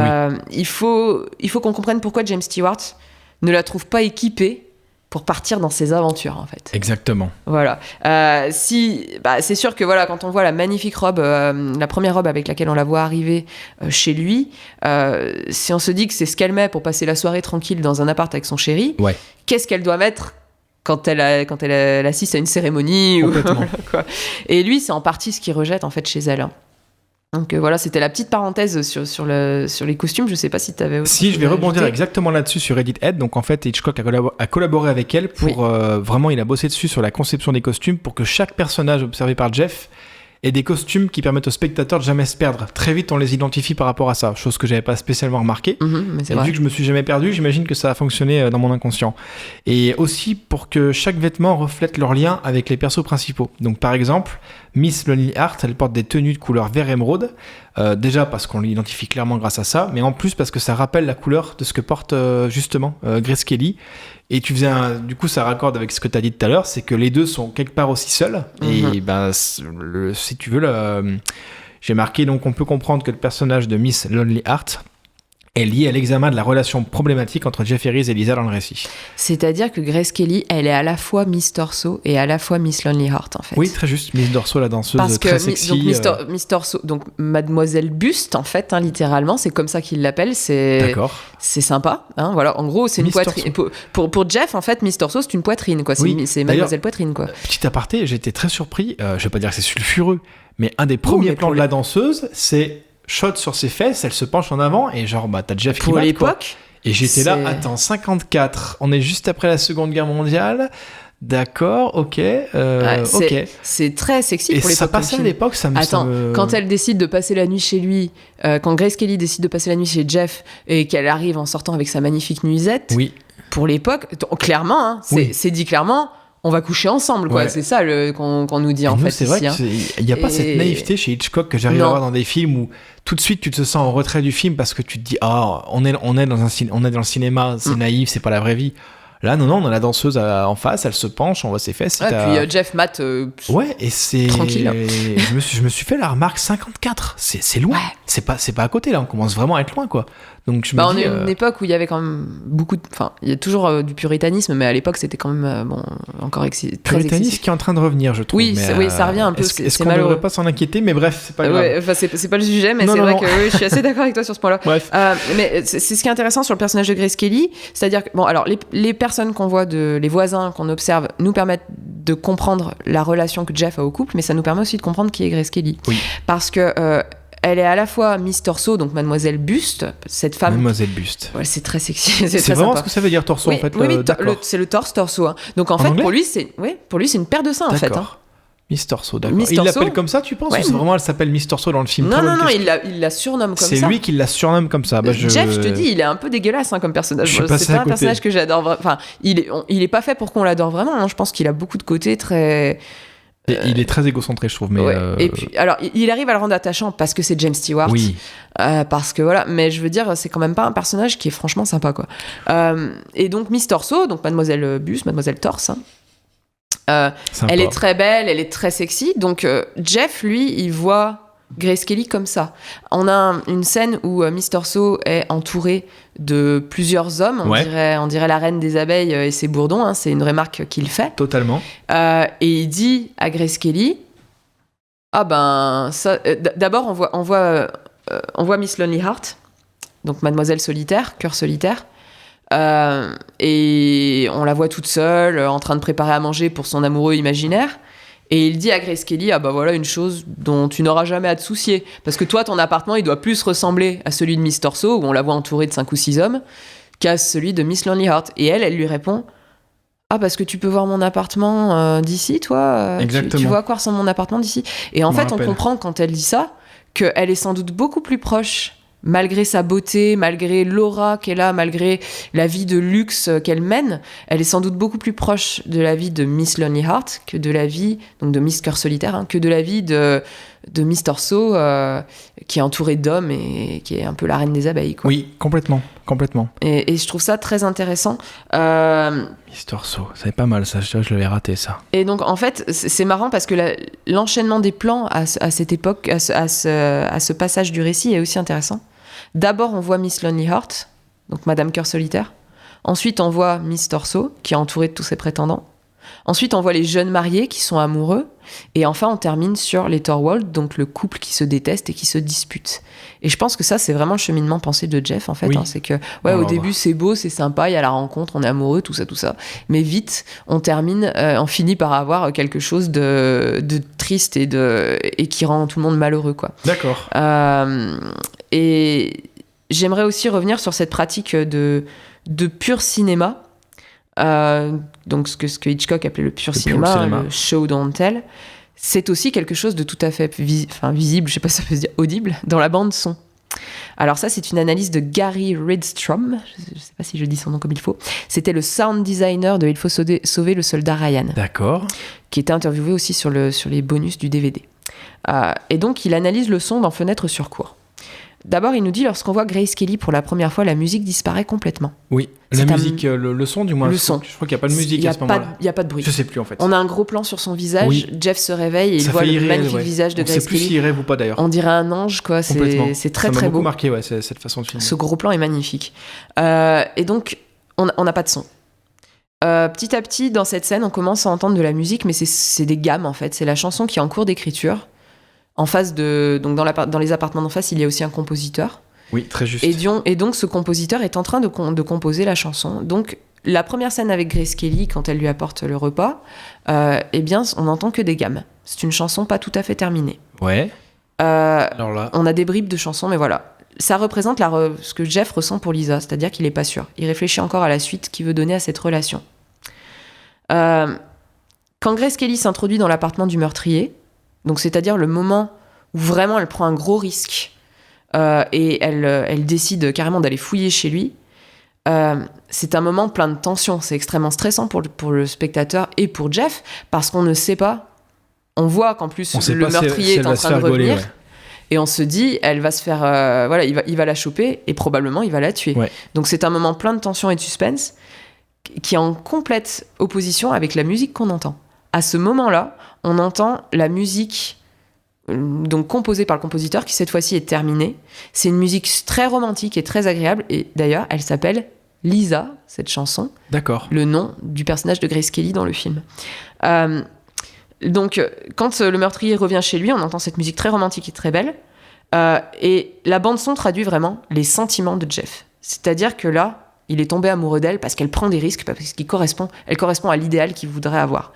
La bande-son nous raconte une partie de l'histoire, le visuel nous en raconte une autre. C'est tout sauf de la musique de suspense qu'on pourrait avoir, mais c'est finalement ce qui rend la scène encore plus stressante. Et donc, ici, c'est vraiment intéressant parce qu'on a 2 niveaux de lecture. On a l'image qui nous dit voilà ce qui se passe dans l'histoire, c'est dangereux, elle va peut-être se faire tuer. Et on a la musique qui traduit le point de vue de Jeff, ça y est, je suis amoureux. Parce que là, ça me prouve que c'est pas seulement une... Excellent. Je trouve cette analyse exceptionnelle. Alors, c'est vraiment pas de moi, donc voilà, Gary Rydstrom. Et donc, il mettait aussi en avant autre chose. Il disait que lorsque Jeff observe les Thorwald, donc le couple qui se dispute, et donc dont le couple où finalement le mari va assassiner sa femme, il les voit en train de se disputer, il s'est dit que c'est pas la vie qu'il veut mener. Et dans ces moments-là, on n'entend pas de musique en fond sonore, mais uniquement des klaxons et des sirènes de police. Ce sont des sons désagréables.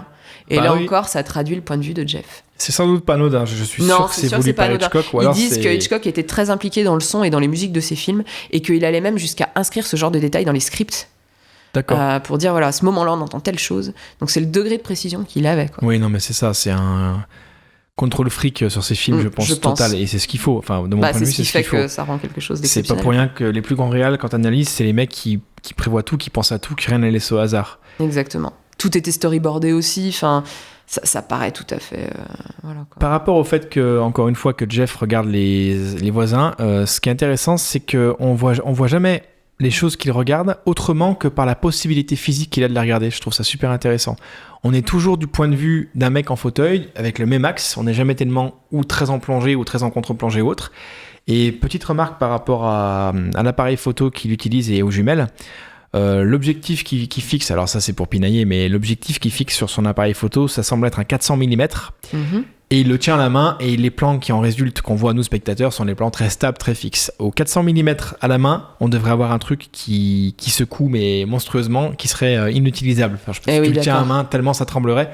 Bon, ça c'était pour la petite anecdote. D'accord. C'est pas forcément intéressant, mais si.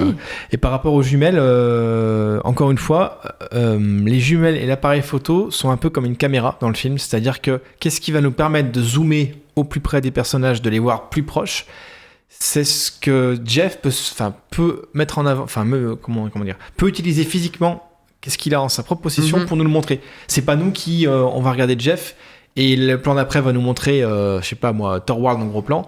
Non, ça va être quand lui va pouvoir le faire avec des jumelles ou son téléobjectif, qu'on va avoir des plans plus rapprochés. Donc vraiment, on est dans la tête de Jeff et on est vraiment dans sa tête, on voit ce qu'il voit et on verra jamais rien de plus que ce qu'il peut voir. Et en plus, on fait l'expérience de cette histoire vraiment à travers son point de vue à lui. Même, par exemple, à la fin, lorsque le tueur s'apprête à venir dans son appartement et qu'il comprend qu'il va venir chez lui... Oui. Et Jeff est immobilisé, il a sa jambe dans le plâtre, il n'a pas vraiment d'arme pour se défendre. Oui. Ici, la scène, elle dure un moment. Là encore, on ménage le suspense. Là, on arrive à cette histoire de bombe sous la table. Oui, tu te dis quand est-ce qu'il va... est-ce que Thorwald va percuter. On l'entend arriver... En plus, quand il prend les escaliers, on l'entend arriver, ça va crescendo. Concrètement, dans la vraie vie, on pourrait pas entendre ses pas aussi fort. Mais en fait, on les entend comme dans la tête de Jeff. Oui, quoi. c'est du genre. Lui, il les entend et se dit, il est tellement alerte sur ce que. Voilà. Il va venir s'obliger. Et ici aussi, c'est de son point de vue à lui, finalement. Et puis, j'aime aussi beaucoup cette scène où finalement, il arrive à le faire reculer en utilisant le flash de son appareil photo. Oui, très juste. Je trouve que c'est... Eh bien voilà, c'est cet appareil photo qui lui permettait de zoomer, qui lui permettait de se rapprocher au plus près, finalement c'est ce qui va devenir son arme à la fin du film. Complètement. Et par rapport à Thorwald, j'allais y venir, donc voilà, c'est intéressant de voir que dès qu'il devient vraiment un suspect, la manière dont Hitchcock le filme fait tout pour le rendre menaçant. Alors, on a aussi du point de vue de Jeff qui forcément, vu qu'il le suspecte, va le voir différemment. Il devient plus qu'une silhouette, c'est une cigarette, on voit le bout rouge de la cigarette à la fenêtre avec la fumée. On dirait qu'il est totalement tapi dans l'obscurité comme un prédateur qui s'apprête à bondir d'un instant à l'autre, ce qui fait qu'il devient insaisissable. Et je trouve ça super intéressant. Ouais. Jusqu'à ce plan où évidemment il percute que Jeff l'observe et on a le regard de Thorwald, il a un regard glaçant ce mec d'ailleurs. Un regard face caméra qui est ce qui arrive très rarement au cinéma. Ah oui, et c'est vraiment Raymond Burr, l'acteur, est vraiment génial. Exactement. Il est vraiment que Hitchcock aurait embauché pour sa capacité à le faire ressembler à son ancien producteur auquel il reprochait de se mêler un peu de tout et un peu pour se venger de lui, quoi, d'après ce que j'ai compris. Super. Et voilà, c'est assez marrant. Et après, voilà, dans ce que j'avais marqué, il y a beaucoup à dire sur ce film, comme sur tous les films en fait. Mais voilà, l'humour décalé du film, j'aime beaucoup par rapport au chien, ce que je te disais, le fait qu'on le descende au bout d'une corde. J'ai aussi parlé du fait qu'Hitchcock avait donné des infos contradictoires aux gens sur le balcon. Alors moi, j'aimerais bien revenir sur le thème de la vie privée. Est-ce que je peux juste finir? Oui, vas-y, excuse-moi. Non, il n'y a pas de souci, c'est que en fait, après, on va partir sur un autre thème. Donc, tant que j'étais sur Thorwald, voilà, c'est ça que je m'étais marqué. C'est que Hitchcock, dans une interview avec le réal américain Peter Bogdanovich, il a déclaré qu'il avait toujours un peu de sympathie pour les méchants de ses films. et que c'est aussi le cas pour Thorwald. Il espère même que le public a une espèce de sympathie pour lui, ce qui marche plus ou moins, je trouve.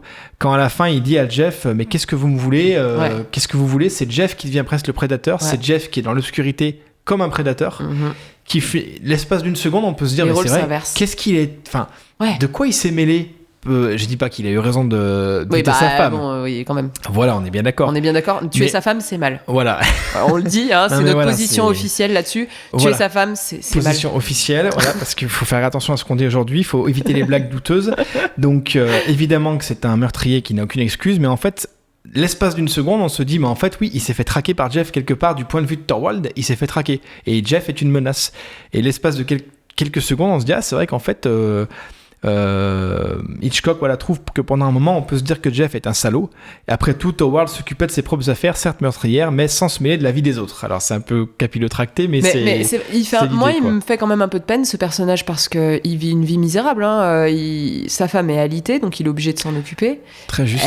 Alors qui, de l'œuf ou de la poule, on sait pas, voilà. Oui, parce que de toute façon il la bute, donc voilà, mais l'œuf ou la poule, ça rentre pas. C'est-à-dire qu'elle elle a l'air particulièrement ingrate avec lui, hein, au début du film on le voit. Alors je dis pas que c'est une raison pour tuer sa femme, on est bien d'accord, mais c'est vrai que le personnage est quand même assez pathétique d'une certaine façon. Clairement oui, non, c'est vrai que clairement, et puis c'est vrai que Jeff a été gratté, Jeff a été s'intéresser à ça, donc il est quelque part, il était s'intéresser à quelque chose de malsain.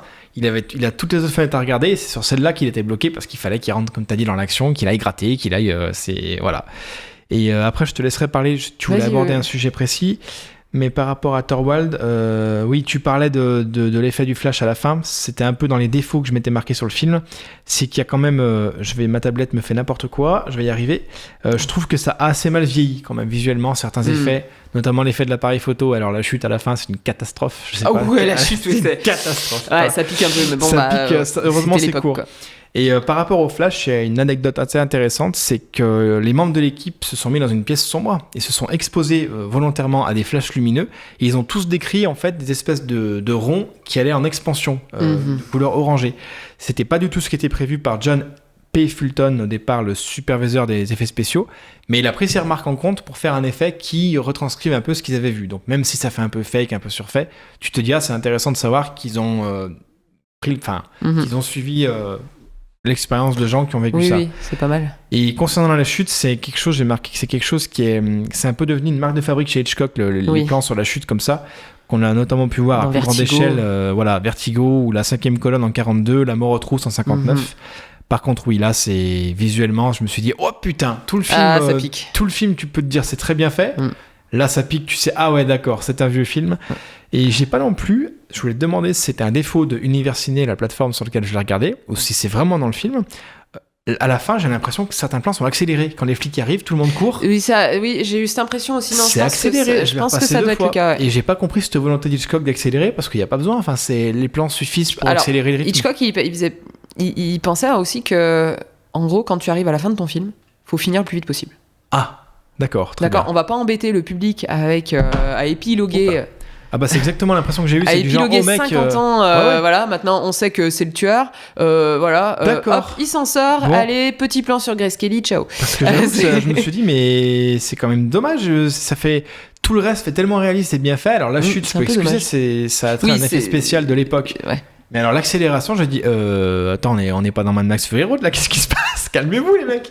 Je sais pas, ça va. J'aurais pas fait le parallèle avec Mad Max Fury Road, mais Mad Max Fury Road, clairement, plein de plans sont accélérés. Ouais, mais là c'est voulu, quoi. Je veux dire, c'est voulu, vraiment... ça match, et même si c'est too much, c'est tellement too much que ça passe. Et là, je me suis dit, mais ça m'a sorti du film, l'espace de 2 secondes. Ouais. C'était la fin, c'est pas grave. Et je voulais t'en parler, savoir si c'était un défaut de mon lecteur ou si c'était bien. Mais alors, cette scène, elle est intéressante, je trouve, parce que ça inverse un peu les rôles, c'est-à-dire que tout le monde est à la fenêtre pour observer Jeff qui tombe de sa fenêtre. Oui, très juste. Je trouve ça, les rôles sont vraiment inversés, c'est-à-dire que les gens qu'il a passé son temps à observer, tout à coup l'observent lui. Exactement. En train de vivre, d'être sur le point de mourir, peut-être bien. Super intéressant qu'on ait fait sur cours 2 avec le point de vue de Thorwald tout le long. Ça serait pas mal, Allez, franchement, ça serait quelque chose d'intéressant. Mais c'est un des thèmes de ce film, en fait, l'incapacité des gens à aider les autres et à interagir, quoi. Oui. Entre voisins, les gens sont vraiment indifférents. C'est une accusation que fait la femme, la maîtresse du chien. Hein. Oui, très juste. Truffaut disait dans son interview avec Hitchcock que la mort du chien, elle est filmée comme la mort d'un enfant. que c'est extrêmement tragique. D'ailleurs, c'est le seul moment où on sort du point de vue de Jeff et où la caméra entre dans la cour. C'est le seul moment où les plans, je crois, qu'on voit sont hors ce que peut nous montrer lui-même. Exactement, ce que pourrait voir Jeff depuis sa fenêtre en fait. Et les accusations de la femme donc, qui perd son chien, c'est vous n'êtes pas de bons voisins, vous tuez la seule créature qui aime tout le monde et qui interagit avec tout le monde ici. Oui, on pourrait parler d'un enfant, très juste. Et effectivement, je trouve que la remarque de Truffaut est très juste. C'est le seul moment vraiment où on change de point de vue et c'est très dramatique, quoi. C'est vraiment. Oui. Et je pense que ça, c'est un des thèmes que Hitchcock aimait développer aussi dans ses films. Hein. C'est vraiment l'incapacité des gens à arriver à aider les autres. Et ouais, aime ton voisin en fait d'une certaine façon. Quoi, rien n'a changé en fait depuis 54 en résumé. Quoi. Voilà, en gros c'est ça. Mais voilà, c'est quelque chose que je trouvais intéressant de dire aussi. Je voulais revenir, oui, c'est bon pour toi Non, vas-y, j'allais parler de la fin du film, mais vas-y, je t'en prie. Vas-y, continue. J'allais dire que j'ai beaucoup aimé le dernier plan du film qui fait écho au premier plan du film, c'est assez logique. Au début, on passait de l'extérieur, on arrivait sur Jeff endormi pour nous montrer pourquoi il y a eu l'accident. Là, on passe en fait d'une vue sur le voisinage où les problèmes semblent résolus, comme si en fait les problèmes de Jeff dans sa tête étaient aussi résolus. Donc forcément, plus rien ne se passe d'intéressant, vraiment, il n'y a plus trop de conflits. Et pour arriver sur son visage serein, je sais plus s'il est endormi, il me semble que si. Je crois qu'il est endormi, oui. Avec Grace Kelly qui est à côté, donc Lisa. Donc voilà, si les voisins qui l'observaient étaient un peu le reflet de sa psyché, il est normal que tout s'y passe bien maintenant, puisqu'il semble apaisé, notamment visiblement dans sa relation avec Lisa, puisqu'elle est à ses côtés. Et il a désormais 2 jambes dans le plâtre, donc c'est une touche d'humour assez marrante, ça me faisait rire. Petite touche d'humour, effectivement. Alors comment est-ce que tu comprends la fin du film par rapport au personnage de Lisa ? Parce que voilà, on m'a posé cette question, et c'est une question aussi sur laquelle est revenu Truffaut. Pendant que Jeff est en train de dormir, Lisa lit un livre qui s'appelle l'Himalaya, je sais plus exactement comment ça s'appelle, les aventures sur l'Himalaya. Quelque chose qui invite au voyage. Voilà, quelque chose qui invite au voyage. Elle lève les yeux et elle le voit endormi, elle repose le bouquin et elle prend un magazine de mode. Parce qu'on ne peut pas aller contre sa nature.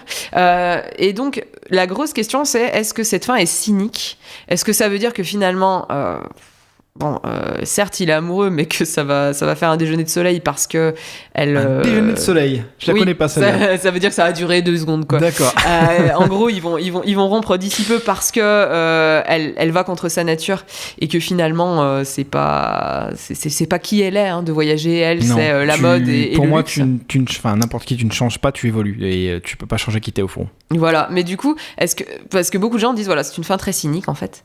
Oui, c'est assez cynique. Ça correspond. Ouais, tu le vois de manière. Moi, je le vois clairement comme ça. Le fait qu'elle range elle voit Jeff endormi et elle ressort son magazine de mode, c'est que quelque part on est comme dans tout couple. L'un fait des compromis pour l'autre, mais tu n'es jamais quitté au fond. Et tout est question de compromis. En fait, je pense, et de dosage. Et en fait, Lisa, le personnage de Grace Kelly, est quelqu'un profondément mondain, axé mode. Alors oui, mais elle le restera. Elle évoluera peut-être. Elle fera des efforts pour Jeff. Mais aussitôt qu'elle aura les moyens de redevenir elle-même, c'est ce qu'elle fait. Il dort, elle prend son magazine de mode. Moi, je pense que c'est très cynique. Alors oui, je pense que oui, il y a un peu de ça, c'est sûr. Par contre, clairement, quand on analyse son personnage et ce qu'elle fait dans le film, le fait d'être au cœur de l'action, ça lui plaît. Ah oui, complètement. C'est même elle qui pousse pour y aller, et c'est pas lui qui lui dit vas-y. Alors déjà, je trouve ça intéressant parce qu'en fait, c'est elle qui fait tout le taf. Donc pour l'époque, le vrai héros, en fait, c'est la femme. Donc ça, déjà, c'était quand même assez rare. Pour l'époque, ça paraît fou, mais la femme c'est elle qui prend tous les risques. Voilà, et c'est lui qui est impuissant et qui observe. Ouais, ça paraît anodin, mais... C'était rare. Hitchcock était en avance sur son temps. Il était avant-gardiste de ce point de vue-là, je pense. Et je pense que ça l'a... Le frisson en fait de l'action et du danger lui plaît. Je pense quand même qu'elle découvre ça à propos d'elle-même dans le film, et c'est ce que Jeff aussi découvre sur elle, quoi. Après il faudrait un Fenêtre sur cour 2 pour voir s'ils finissent par se marier. C'est ça. Et s'ils finissent comme les Thorwald, s'ils finissent par la découper en morceaux, je ne sais pas. Exactement. Mais voilà. Je parlais tu t'as fini ou vas-y. Je parlais de l'avant-gardisme de Hitchcock, tu vois, sur les relations humaines, c'était dans les qualités du film, ce que j'avais mis. Donc voilà, le seul défaut en fait, c'est ce que j'ai évoqué avant, c'est un peu la fin de ce que j'ai évoqué. Mais l'avant-gardiste d'Hitchcock sur les relations humaines, notamment, tu le disais, quand l'infirmière au début discute avec Jeff, elle lui dit cette phrase: les humains sont devenus une race de voyeurs. Alors, je m'étais marqué, si on met en parallèle Fenêtre sur cour avec aujourd'hui et les réseaux sociaux, leur utilisation, et la télé, mais je veux dire, on est en plein dedans, il n'y a rien à ajouter, quoi. C'est totalement. On est en plein dedans. Qu'est-ce qu'on fait à longueur de journée ? Moi-même, c'est beaucoup plus difficile de tirer les rideaux aujourd'hui parce que y a les réseaux sociaux, parce que voilà, quoi. C'est plus qu'une fenêtre, quoi. C'est des milliers de fenêtres. Même hors des réseaux sociaux, très vite, on va tous se confier sur notre vie, on va très vite laisser une fenêtre ouverte sur notre vie, quelque part. Et je trouvais ça intéressant de me dire, ok, Hitchcock, s'il place ça dans la bouche d'un personnage, surtout quand tu me dis qu'il met des dialogues vraiment pour mettre des dialogues, s'il les met, c'est qu'il veut qu'il soit là, je me dis qu'il était assez clairvoyant là-dessus. La vision de l'amour aussi de l'infirmière qui dit avant on tombait amoureux, on se mariait, maintenant on se psychanalyse, les soirées entre amoureux se ressemblent à des entretiens d'embauche. Je peux me tromper, mais je trouve cette vision avant-gardiste comme s'il avait quelques années d'avance sur la crise du modèle du couple à venir. Parce que moi, je trouve, enfin c'est peut-être mon point de vue et c'est peut-être dû à mon expérience perso, il y a une crise du couple, je trouve, depuis 20-30 ans, c'est-à-dire, je sais pas si elle est bien ou pas. J'ai tendance à dire que peut-être avant, t'entends souvent les anciens qui te disent, avant, comme l'infirmière, avant, on tombait amoureux, on se mariait, et ça durait 40 ans, on réparait, au lieu de se séparer, on réparait. Est-ce que c'est parce que l'un se dilue dans l'autre et accepte finalement des compromis jusqu'à ce que l'un prenne un peu le pas sur l'autre? Est-ce que vraiment c'est possible d'avoir un équilibre dans le couple? Est-ce que c'est impossible? Est-ce que tu préfères faire durer quitte à ravaler un peu ce que t'es?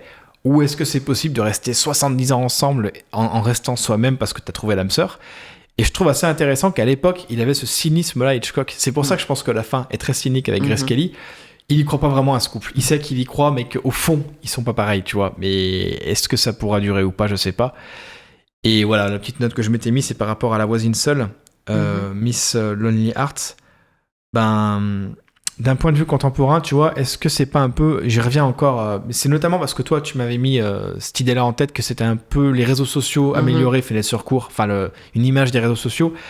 Est-ce que Miss Lonely Hearts, c'est pas un peu la personne sur Instagram qui fait poster que d'elle des photos où elle est avec des gens, où elle sourit, où elle est heureuse, qu'elle fait croire qu'elle est heureuse, mais dans le fait, en face à la personne, elle est seule. Et je me suis dit, c'est super intéressant si Hitchcock était encore là, mais j'aimerais trop lui parler Instagram et lui dire, t'en penses quoi de cette fille ou de ce mec qui fait que sourire, poster des photos de lui devant des super paysages? Est-ce qu'il me dirait pas, je pense qu'il est très seul parce que derrière l'objectif, il y a personne. C'est lui qui se prend en photo, mais il est seul, tu vois. Et le côté, c'est intéressant. Et je sais pas, j'ai vu ça comme ça, tu vois. Et après, je vais y arriver, c'est la fatigue. L'intemporalité du film, techniquement comme narrativement, ce que je te disais, c'était mon 4e point positif, c'est que je trouve qu'il a pas bougé d'un... Non, il a pas vieilli. Si t'enlèves le son un peu vieilli, quoi qu'il est vraiment propre, je trouve. Oui. Est-ce qu'il a été restauré, sans doute, mais... Oui, il a été restauré, le film. Ouais, voilà. Autant d'un point de vue visuel que du point de vue sonore. Ouais. Voilà, et j'enfonce des portes ouvertes, mais j'adore le cachet de la pellicule. Moi qui adore le ciné, je suis le seul peut-être à pas trouver que Tarantino ou Christopher Nolan sont des relous quand ils disent « Non, je vais tourner en pellicule ». Oui, c'est du caprice, mais j'arrive à comprendre le caprice parce que t'as quand même un cachet, un grain qui est pas le même. C'est vrai, le grain est pas le même. Voilà, et en dehors de ça, je sais pas si tu le sais, je pense que si que la coloration du négatif du film Fenêtre sur cour avait été gravement détériorée dès les années 60, donc 6 ans après le film. Les colorants jaunes s'étaient quasiment tous altérés, mais des experts en préservation ont quasiment pu restaurer à l'identique la coloration du film. Ce que je trouve assez dingue. Je me dis, mais comment un film d'Hitchcock était pas... Ça nous paraît évident aujourd'hui qu'il aurait dû être surprotégé, archivé correctement. Je te dis, à l'époque, ils considéraient vraiment que c'était du divertissement, quoi. C'est ça qui est dingue. Ça serait... Enfin, je pense que... Alors, c'est un petit parallèle que je me suis fait dans ma tête, mais j'ai peut-être tort, mais... Pour moi, les gens voyaient ça comme on voit du Michael Bay aujourd'hui, quoi, tu vois. Oui. Ah, d'accord, oui. Moi, donc tu penses que Michael Bay sera le Hitchcock des années 2050? Non, Michael Bay, je pense qu'il vaut pas mieux que Michael Bay, mais... Oh putain, ça s'est fait. J'ai revu Armageddon cette semaine, c'était très sympa, c'est bien. Tu as revu quoi? Armageddon. C'est bien Michael Bay. Ouais, c'est le plaisir coupable. C'est sympa. Pur plaisir coupable. Ludovic, si tu m'écoutes... C'est du très bon divertissement, le Michael Bay. Bon, voilà, après, j'ai pas vu les poser la question. Dans quelle mesure, dans 50 ans, Michael Bay sera pas considéré comme il a vachement influencé la façon de filmer des scènes d'action. Il a eu une trace quand même assez importante sur le cinéma actuel. On dit une niche de fans impressionnante. Michael Bay, il sort un film, c'est un carton. Que ce soit les Bad Boys, que ce soit, je crois que c'est lui qui a fait Pearl Harbor et tout, parce qu'il y a quand même des trucs très bien au milieu. Moi, je trouve que vraiment, il a fait plusieurs Transformers aussi. Alors ça, c'est parce qu'il a fait mieux, visiblement. On va faire un Michael Bay un jour. On va faire un Allez, Armageddon. Mais ouais, c'est pas du Hitchcock. Hein. Non, mais on va quand même pas se mentir. Ça a vraiment de la gueule, c'est très surfait, mais. Mais ce que je voulais dire par là, c'est que je pense que c'était vu vraiment comme ça, comme c'est du divertissement, c'est pas ça. Ouais, non, mais je vois. Par l'intelligentsia de l'époque, je pense que c'était ça. Oui, c'est pareil, parce que c'est toujours pareil. J'adore le cinéma, mais t'as quand même l'impression qu'il y a 2-3 personnes qui vont te dire qu'est-ce qui est bien, qu'est-ce qui est pas bien, qu'est-ce qui vaut quelque chose, qu'est-ce qui vaut rien. Pour moi, un film, il te parle pas. Après, oui, tu peux avoir plein de référents externes, d'analyses qui te font prouver la valeur du film et le fait qu'il est travaillé ou pas travaillé. Mais moi, j'ai horreur de cette idée, enfin, je le place là comme ça pour le dire, j'ai horreur de cette idée qu'il faudrait mépriser un Michael Bay au profit d'un Hitchcock. Tu vois, pour moi, un film reste un film. C'est des mecs qui ont bossé dessus, c'est des mecs qui ont mis leur trip dedans, ils méritent autant d'analyse. L'objectif n'est pas le même. Tu vois ce que je veux dire. C'est-à-dire que le gars qui te fait un film, le Michael Bay, c'est du divertissement. Note et d'intention. Le film, son intention, c'est celle-là. Et, toujours juger un film par son intention. Il remplit tout à fait son job. J'ai toujours dit, si par exemple Hitchcock te dit qu'avec Fenêtre sur cour, il a voulu faire une comédie romantique qui te fasse exploser de rire et qui te parle de la guerre du Vietnam, la note d'intention est foirée. Complètement. S'il te dit qu'il a voulu faire un thriller voyeur, voilà, tu te dis d'accord, c'était l'intention, quoi. C'est sûr. Mais j'aimerais bien revenir sur ce que tu disais sur les réseaux sociaux. Donc aujourd'hui, en fait, à l'époque, il y avait que la fenêtre, donc on pouvait aisément fermer les rideaux et voilà, comme le font parfois le couple de jeunes mariés, par exemple. Exactement. Aujourd'hui, les vies de millions de gens sont documentées sur Internet, donc tout le monde peut regarder et surtout tout le monde peut avoir une opinion dessus. Oui, après on le veut bien. Des fois on se dit mais aujourd'hui c'est nous qui cliquons sur Instagram pour s'inscrire, c'est nous qui avons cliqué sur Facebook. Par contre après c'est vrai qu'aujourd'hui avec n'importe qui peut trouver ton adresse sans que des fois tu aies vraiment demandé qu'elle soit sur Internet. Exactement. C'est vrai que c'est assez. Et c'est vrai qu'on est un peu tous des voyeurs à la James Stewart si on scrolle sur un feed Facebook ou Insta. Totalement. Quoi. Et ce qui est fou, c'est pour y revenir, vraiment, on va scroller sur ce qui tout le temps sur les mêmes choses, avec l'algorithme qui va tout le temps te renvoyer aux choses qui correspondent à ce que tu penses, à tes valeurs, et à tes valeurs. Confirmer ton biais de. Et donc t'as l'impression que tu es entouré, que le monde finalement pense comme toi. C'est très dangereux. Je me suis posé la question des fois. C'est. J'ai même pas envie d'y revenir tellement c'est épuisant, mais par rapport au Covid, par rapport à la politique, plus tu vas t'enfoncer dans une opinion, plus tu vas te rendre compte que les publications de personnes qui pensent comme toi vont venir dans ton feed, et c'est très dangereux. Faut presque aller chercher la confrontation des fois de gens qui pensent différemment de toi, elle vient pas à toi. Oui, parce que finalement, tu n'es jamais confronté à des opinions différentes, donc ça peut être très permissif. Tu te remets jamais en question parce que tu as l'impression que le monde entier pense comme toi. Et on doit tous le faire. Et tu vois, d'une certaine manière aussi, si par exemple tu regardes des vidéos, n'importe quoi en lien avec le féminisme, par exemple, tu vas avoir tout un tas de youtubeurs ou d'instagrammeurs ou peu importe qui sont à fond axés sur le féminisme. Dangereux, je trouve. Et du coup, tu te dis, mais c'est bon, le monde est en train de changer. Regarde, tout le monde pense que... Et je trouve ça très dangereux. Alors qu'en réalité, c'est une partie infime de la population, mais c'est juste l'algorithme qui te ramène ça. Que tu puisses te faire des playlists avec un sujet, mais que les applis maintenant elles-mêmes c'est comme Jeff qui refuse de voir le couple, ça se passe bien, qui braque son objectif littéralement, uniquement sur ce qui confirme ce qu'il pense des gens. Les gens qui se disputent, le couple qui se dispute, c'est pas pour rien si le sujet du film c'est un mec qui bute sa femme. C'est qu'au fond, on peut peut-être penser que ça lui fait tellement peur le sujet du couple que je dis pas qu'il en viendrait à buter Lisa. Non, mais il assassine l'idée du mariage. Il assassine l'idée du mariage quelque part, et ça le passionne. Le film, c'est ça. Il est passionné par ça. Oui, c'est ça qu'il a envie de voir parce que ça confirme son point de vue, quoi. Je crois qu'on appelle ça le biais de confirmation. C'est en psychologie, je sais pas. Je crois que c'est ça. Et alors, il y avait autre chose d'intéressant par rapport à la vie privée. Il faut bien se dire une chose, c'est que le film date de 54. Oui. On est en pleine guerre froide. Et en plein macartisme. Donc le macartisme, on est d'accord qu'entre 50 et 54, le sénateur républicain Joseph McCarthy mène une véritable chasse aux sorcières, donc aux rouges, aux communistes. Donc c'est ça qu'on appelle le macartisme. Il met en accusation tous ceux qu'il soupçonne d'être membres ou de simples sympathisants du Parti communiste. Et donc ici, le parallèle, il est intéressant parce que qu'est-ce qu'on veut montrer de sa vie privée ? Là, c'était une époque où, en gros, un tout petit détail de sa vie privée pouvait, en gros, nous foutre en prison, quoi. C'était une époque où on était observé, où je pense que c'est un peu toujours le cas, faut pas se mentir. Mais voilà, c'était une époque où les Américains étaient observés à leur insu. Et là aussi, je trouve que le parallèle, il est intéressant. Je sais pas si c'était volontaire, mais... Hitchcock a été soudainement omnubilé par cette idée de voyeurisme. Très souvent, le cinéma, quand tu regardes, il reflète son époque. Je veux dire, c'est... Très souvent, quand t'as une guerre, t'as une flopée de films de guerre derrière qui va arriver, ou une flopée de films d'angoisse. Oui. C'est souvent très, très, j'arrive pas à trouver le terme. Représentatif. Voilà, très symptomatique d'une époque. Donc, ce serait pas étonnant ce que tu dis, que si tu vois, toujours le petit aparté culturel et historique de Marie-Élise que moi j'apporte pas, c'est super intéressant. Effectivement, si tu me dis que c'était une période où tout le monde se sentait observé, c'est assez logique qu'on a un film sur le voyeurisme. Je pense qu'il a quand même beaucoup marqué les gens, notamment à Hollywood, parce qu'il y a beaucoup d'acteurs, de gens qui travaillent à Hollywood, qui ont été accusés d'être partie prenante avec D'accord. le Parti communiste, à tort ou à raison, hein, mais du coup, c'est quand même assez... et je pense que ça a encore des ramifications aujourd'hui. Hein, je pense que être communiste en France, ça n'a pas du tout le même sens. Si tu dis à quelqu'un en France, je vote au Parti communiste, ça n'a pas du tout le même sens que si tu dis ça à un Américain. Oui, non, mais sans doute, oui, c'était totalement. Je pense que c'est vraiment diabolisé aux États-Unis parce qu'ils associent ça à Staline. Voilà. Oui, je vois, ouais. Et la dictature, tout un tas de choses plutôt négatives. Et c'est ça qui est intéressant ici aussi, c'est que je pense que voilà, Stella dit à un moment qu'en gros, observer son voisin, c'est passible d'une peine de prison, que c'est... Ouais. Voilà, et ici, c'est intéressant. Je pense que voilà...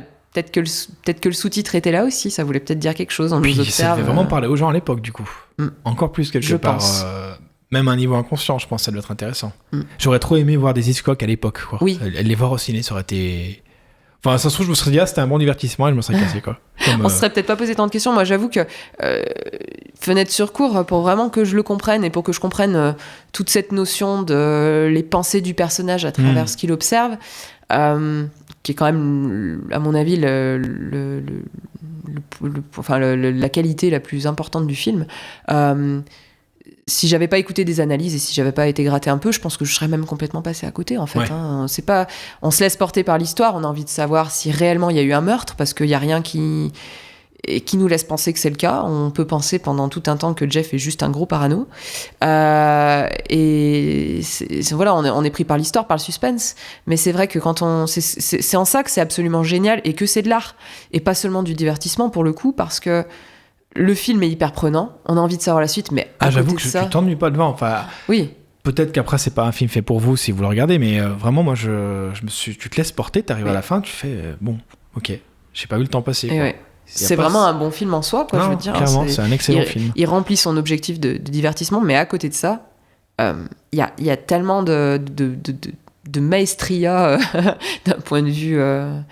du point de vue de la réalisation et des idées qui fourmillent de partout. C'est complètement. Génial. Moi, c'est Hitchcock. Ça me fait la même impression quand je vois un film de Orson Welles. C'est qu'en fait, c'est des mecs d'aujourd'hui qui ont fait un film avant. Je sais pas comment l'exprimer mieux que ça.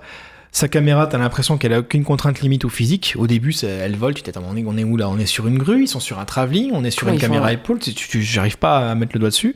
T'as pas l'impression de regarder un vieux film, mais un film récent qui aurait été fait avec une image à un son un peu ancien. Et enfin, je trouve que c'est d'une maîtrise, c'est très moderne dans l'exécution, quoi. Ouais. On dirait que ces mecs avaient 40 ans d'avance, et c'est encore le cas, quoi. J'aimerais bien revenir aussi sur ce que tu disais par rapport aux fenêtres, au fait que tu voyais des cadres dans le cadre, des espèces de poupées russes ou de mise en abîme. Hitchcock, en fait, sur ses films, il a toujours une forme précise qu'il va mettre en avant. D'accord. Dans Vertigo, c'est les spirales. Oui. Dans La Corde, c'est les lignes. Qu'est-ce qu'il est bien celui-là ? Je l'ai pas vu celui-ci, mais tout en plan séquence, il faut vraiment que truqué, tu le regardes. Je crois, mais il est impressionnant. Ouais. Truqué parce qu'à l'époque, en fait, les pellicules pouvaient pas tourner plus de 20 minutes ou quelque chose comme ça. Donc oui, on voit pas qu'on passe au plan d'après. C'est très bien fait. Je l'ai vu, j'étais en admiration devant ce film. C'est trop classe. Et du coup, voilà, il y a donc La Corde, c'était les lignes, et donc ici, la forme qui revient, c'est les carrés. C'est assez évident. Et les cadres. Le mec pense à tout, applique toute logique à ce qu'il fait et ne laisse rien au hasard. C'est ce que devrait faire tout bon réal dans la théorie cinématographique. Normalement. Mais après, et c'est vrai que c'est un peu l'empreinte qu'il a laissée aussi sur le cinéma. Alors, je sais pas si j'ose dire que je suis une fan de Shyamalan parce qu'il a fait autant de films magnifiques que de tu peux dire que t'es fan de Michael Bay, si tu veux. On s'en fout complètement. J'adore M. Night Shyamalan, donc celui qui a réalisé Sixième Sens, Incassable, Split, pour citer les meilleurs. Je ne parlerai pas de certains autres films. On ne parlera pas de La jeune fille de l'eau, on ne parlera pas de Phénomène, on ne parlera pas de... Est-ce que je mets Holt dedans ? Je sais pas, je l'ai pas vu. Un jour de Holt, tu le regarderas. Qui, oui, il est assez influencé par Hitchcock. Il est très influencé par Hitchcock. De son propre aveu, d'ailleurs, je crois. De son propre aveu. Déjà, il fait des caméos dans chacun de ses films, comme Hitchcock le fait lui-même. Oui, d'ailleurs, dans Fenêtre sur cour, je sais pas si tu l'as noté, mais c'est celui qui répare la pendule dans l'appart du musicien, je crois. C'est ça, très rapide, mais si vous avez l'œil, vous le verrez. On le repère, effectivement. Et donc, Shyamalan, si tu observes un film comme Incassable, moi, je pense qu'il est très, très inspiré de Fenêtre sur cour d'une certaine manière, pas tant dans l'histoire, mais par la façon de réaliser. Incassable, qui du coup parle beaucoup de BD, vous avez des tas de plans qui sont en carré, comme si on était dans un cadre, comme une case de BD. Et là, c'est un peu pareil. On a cette espèce de motif du carré ou du rectangle qui revient tout le temps. Il fera jamais mieux qu'Incassable. Tu penses qu'il fera jamais mieux qu'Incassable? Non. Et puis, non. C'est un chef-d'œuvre, Incassable, je suis d'accord, mais c'est le summum pour moi. C'est petit aparté, mais je suis obligé de le dire. Quand tu me parles d'Incassable, c'est...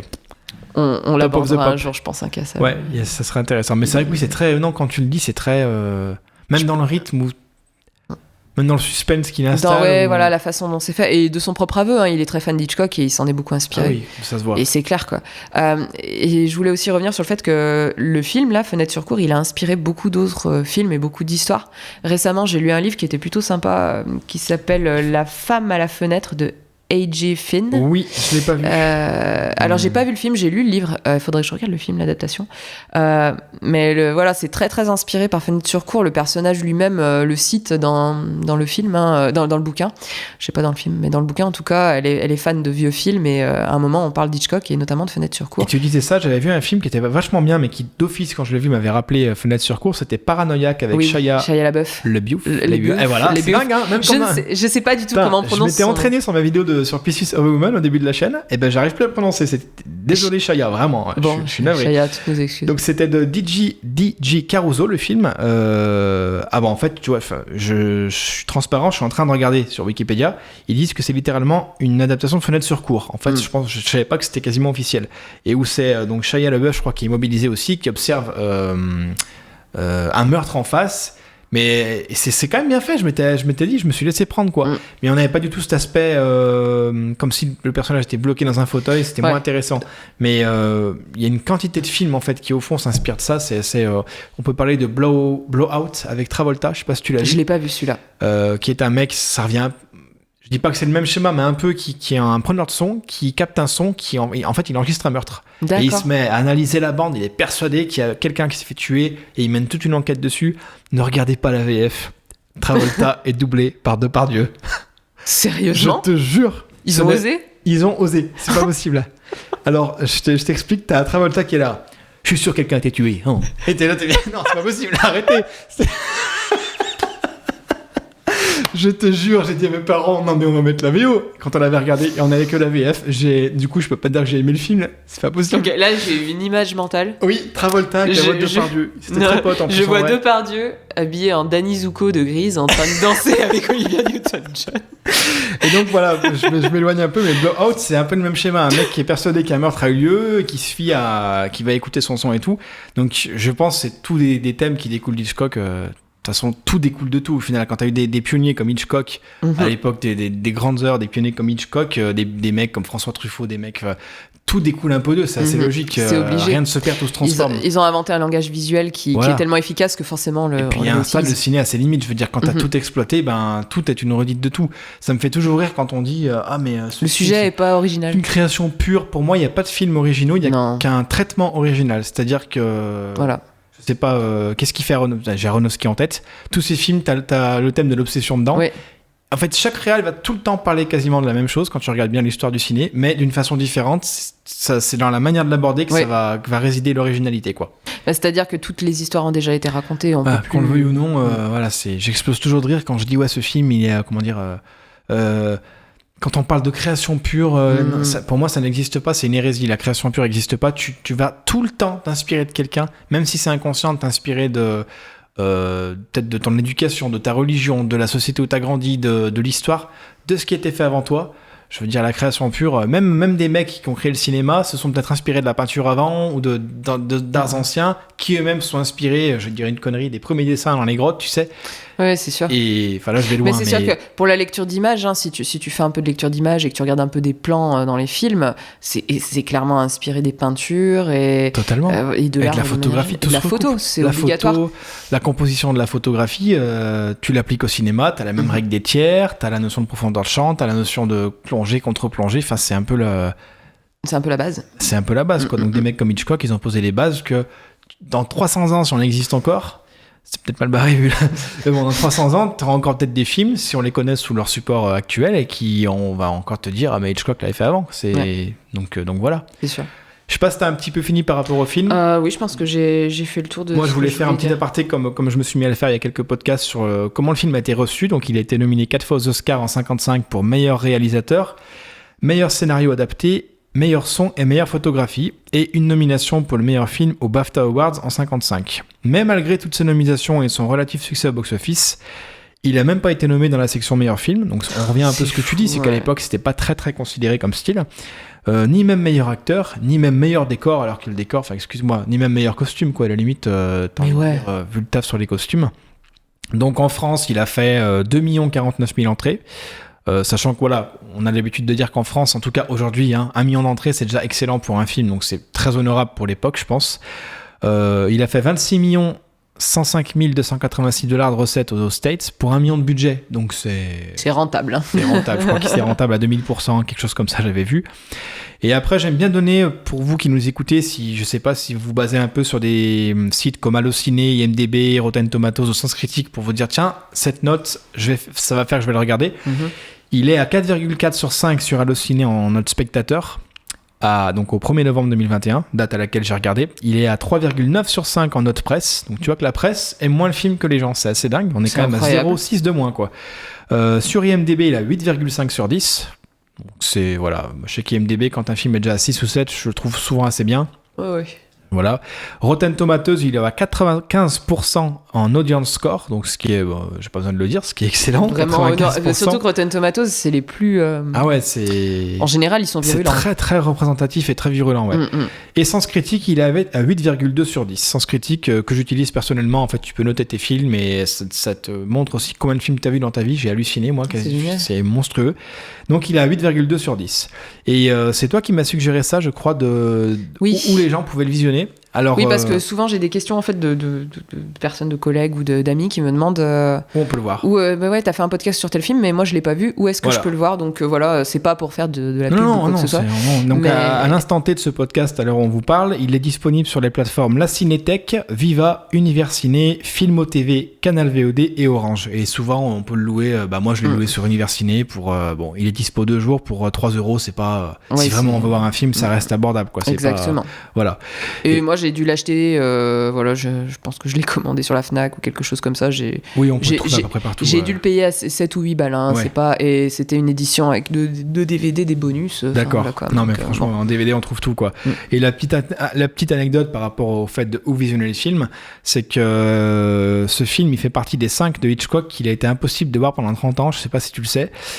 Pour une histoire de droit, les droits du film avaient été achetés par Hitchcock puis légués à sa fille. Il n'a donc pas pu être réédité en salle avant 80, même si entre-temps, il y a la chaîne américaine ABC en 71 qui a diffusé Fenêtre sur cour sans en avoir légalement le droit, en fait. Donc, je sais pas comment ça a été possible. Et ça a été la même chose pour les films L'homme qui en savait trop, La Corde, Mais qui a tué, non pas Pamela Rose, mais qui a tué Harry, et Sueur froide. Et voilà, du coup, c'est les 5 films... C'est de très bons films, en plus, quoi. Oui, donc, carrément. Je sais pas tout vu, mais j'ai vu La Corde, et je crois que j'ai vu Sueur froide aussi. Faudrait que je revoie, d'ailleurs. Enfin, Vertigo. J'ai le DVD aussi. Donc. Et en conclusion, évidemment, que je recommande Fenêtre sur cour, qui est un excellent film pour moi. Enfin, c'est... si on s'intéresse un tout petit peu au cinéma, je pense que c'est un film à voir. Même sans ça, je suis sûr que n'importe qui regarde le film en se disant ok, j'y connais rien au ciné, je vais le juger en tant que film, même en oubliant un peu tout ce qu'on a abordé, il va trouver ça intéressant, il va trouver ça prenant. Je suis presque sûr. Oui, c'est sûr. Voilà. Et je me souviens d'ailleurs, ça me revient d'un seul coup, ils avaient fait un remake avec Christopher Reeves. Oui, j'ai vu passer les infos, j'ai rien noté là-dessus, mais en effet, ils avaient fait un qui apparemment était honorable. J'avais dû le voir il y a longtemps, mais effectivement. Reeves Superman, c'est ça? Oui, voilà, qui du coup a fini en fauteuil roulant. Ironie du sort, du coup, je sais pas s'il était déjà. C'est pour ça qu'ils l'ont utilisé pour ce film, en fait. D'accord, super. Ah bah oui, c'est pour c'était cette raison circonstance. Ouais. Et oui, je me souviens effectivement de. Alors bon, c'est pas l'original, comme tout remake, je pense que c'est difficile de faire mieux, mais c'était intéressant aussi. Ouais. Très bien, donc tu recommandes aussi le film, voilà. Ah oui, de toute façon, oui, Fenêtre sur cour, c'est sûr que je le recommande parce que je trouve que c'est un monument du 7e art. On est d'accord là-dessus. Pour le prochain podcast, on a décidé d'aborder un film qui s'appelle The Father, qui est sorti cette année, ou fin 2020, début 2021, je sais plus, je crois que c'est cette année, de Florian Zeller. Florian Zeller, je sais pas pourquoi je le dis à l'anglais. Oui, il est français, c'est un Florian Zeller, pour le coup. Voilà, c'est la fatigue. Il est français, mais c'est un film britannique. je crois. Si je ne m'abuse. Oui, je Quand crois. je ne sais pas, je préfère ne pas trop. Donc, on va travailler sur celui-là pour le prochain podcast parce que c'est un film dont on a envie de parler, tout simplement. Oui, et puis bon, Anthony Hopkins a eu l'Oscar. Voilà, ça a quand même. Voilà. Voilà, il y a eu pas mal de choses autour de ce film récemment. Puis c'est aussi l'occasion de parler d'un film assez récent qu'on n'a pas trop fait. Moi, je l'avais fait un peu avant en format vidéo avec Pieces of a Woman qui a même pas un an, je crois. Mais là, c'était l'occasion de revenir un peu à un truc un peu plus récent que vous avez peut-être vu. Donc, on parlera de celui-là la prochaine fois. Voilà. Merci Marie. Merci RM. Et puis à bientôt. À bientôt.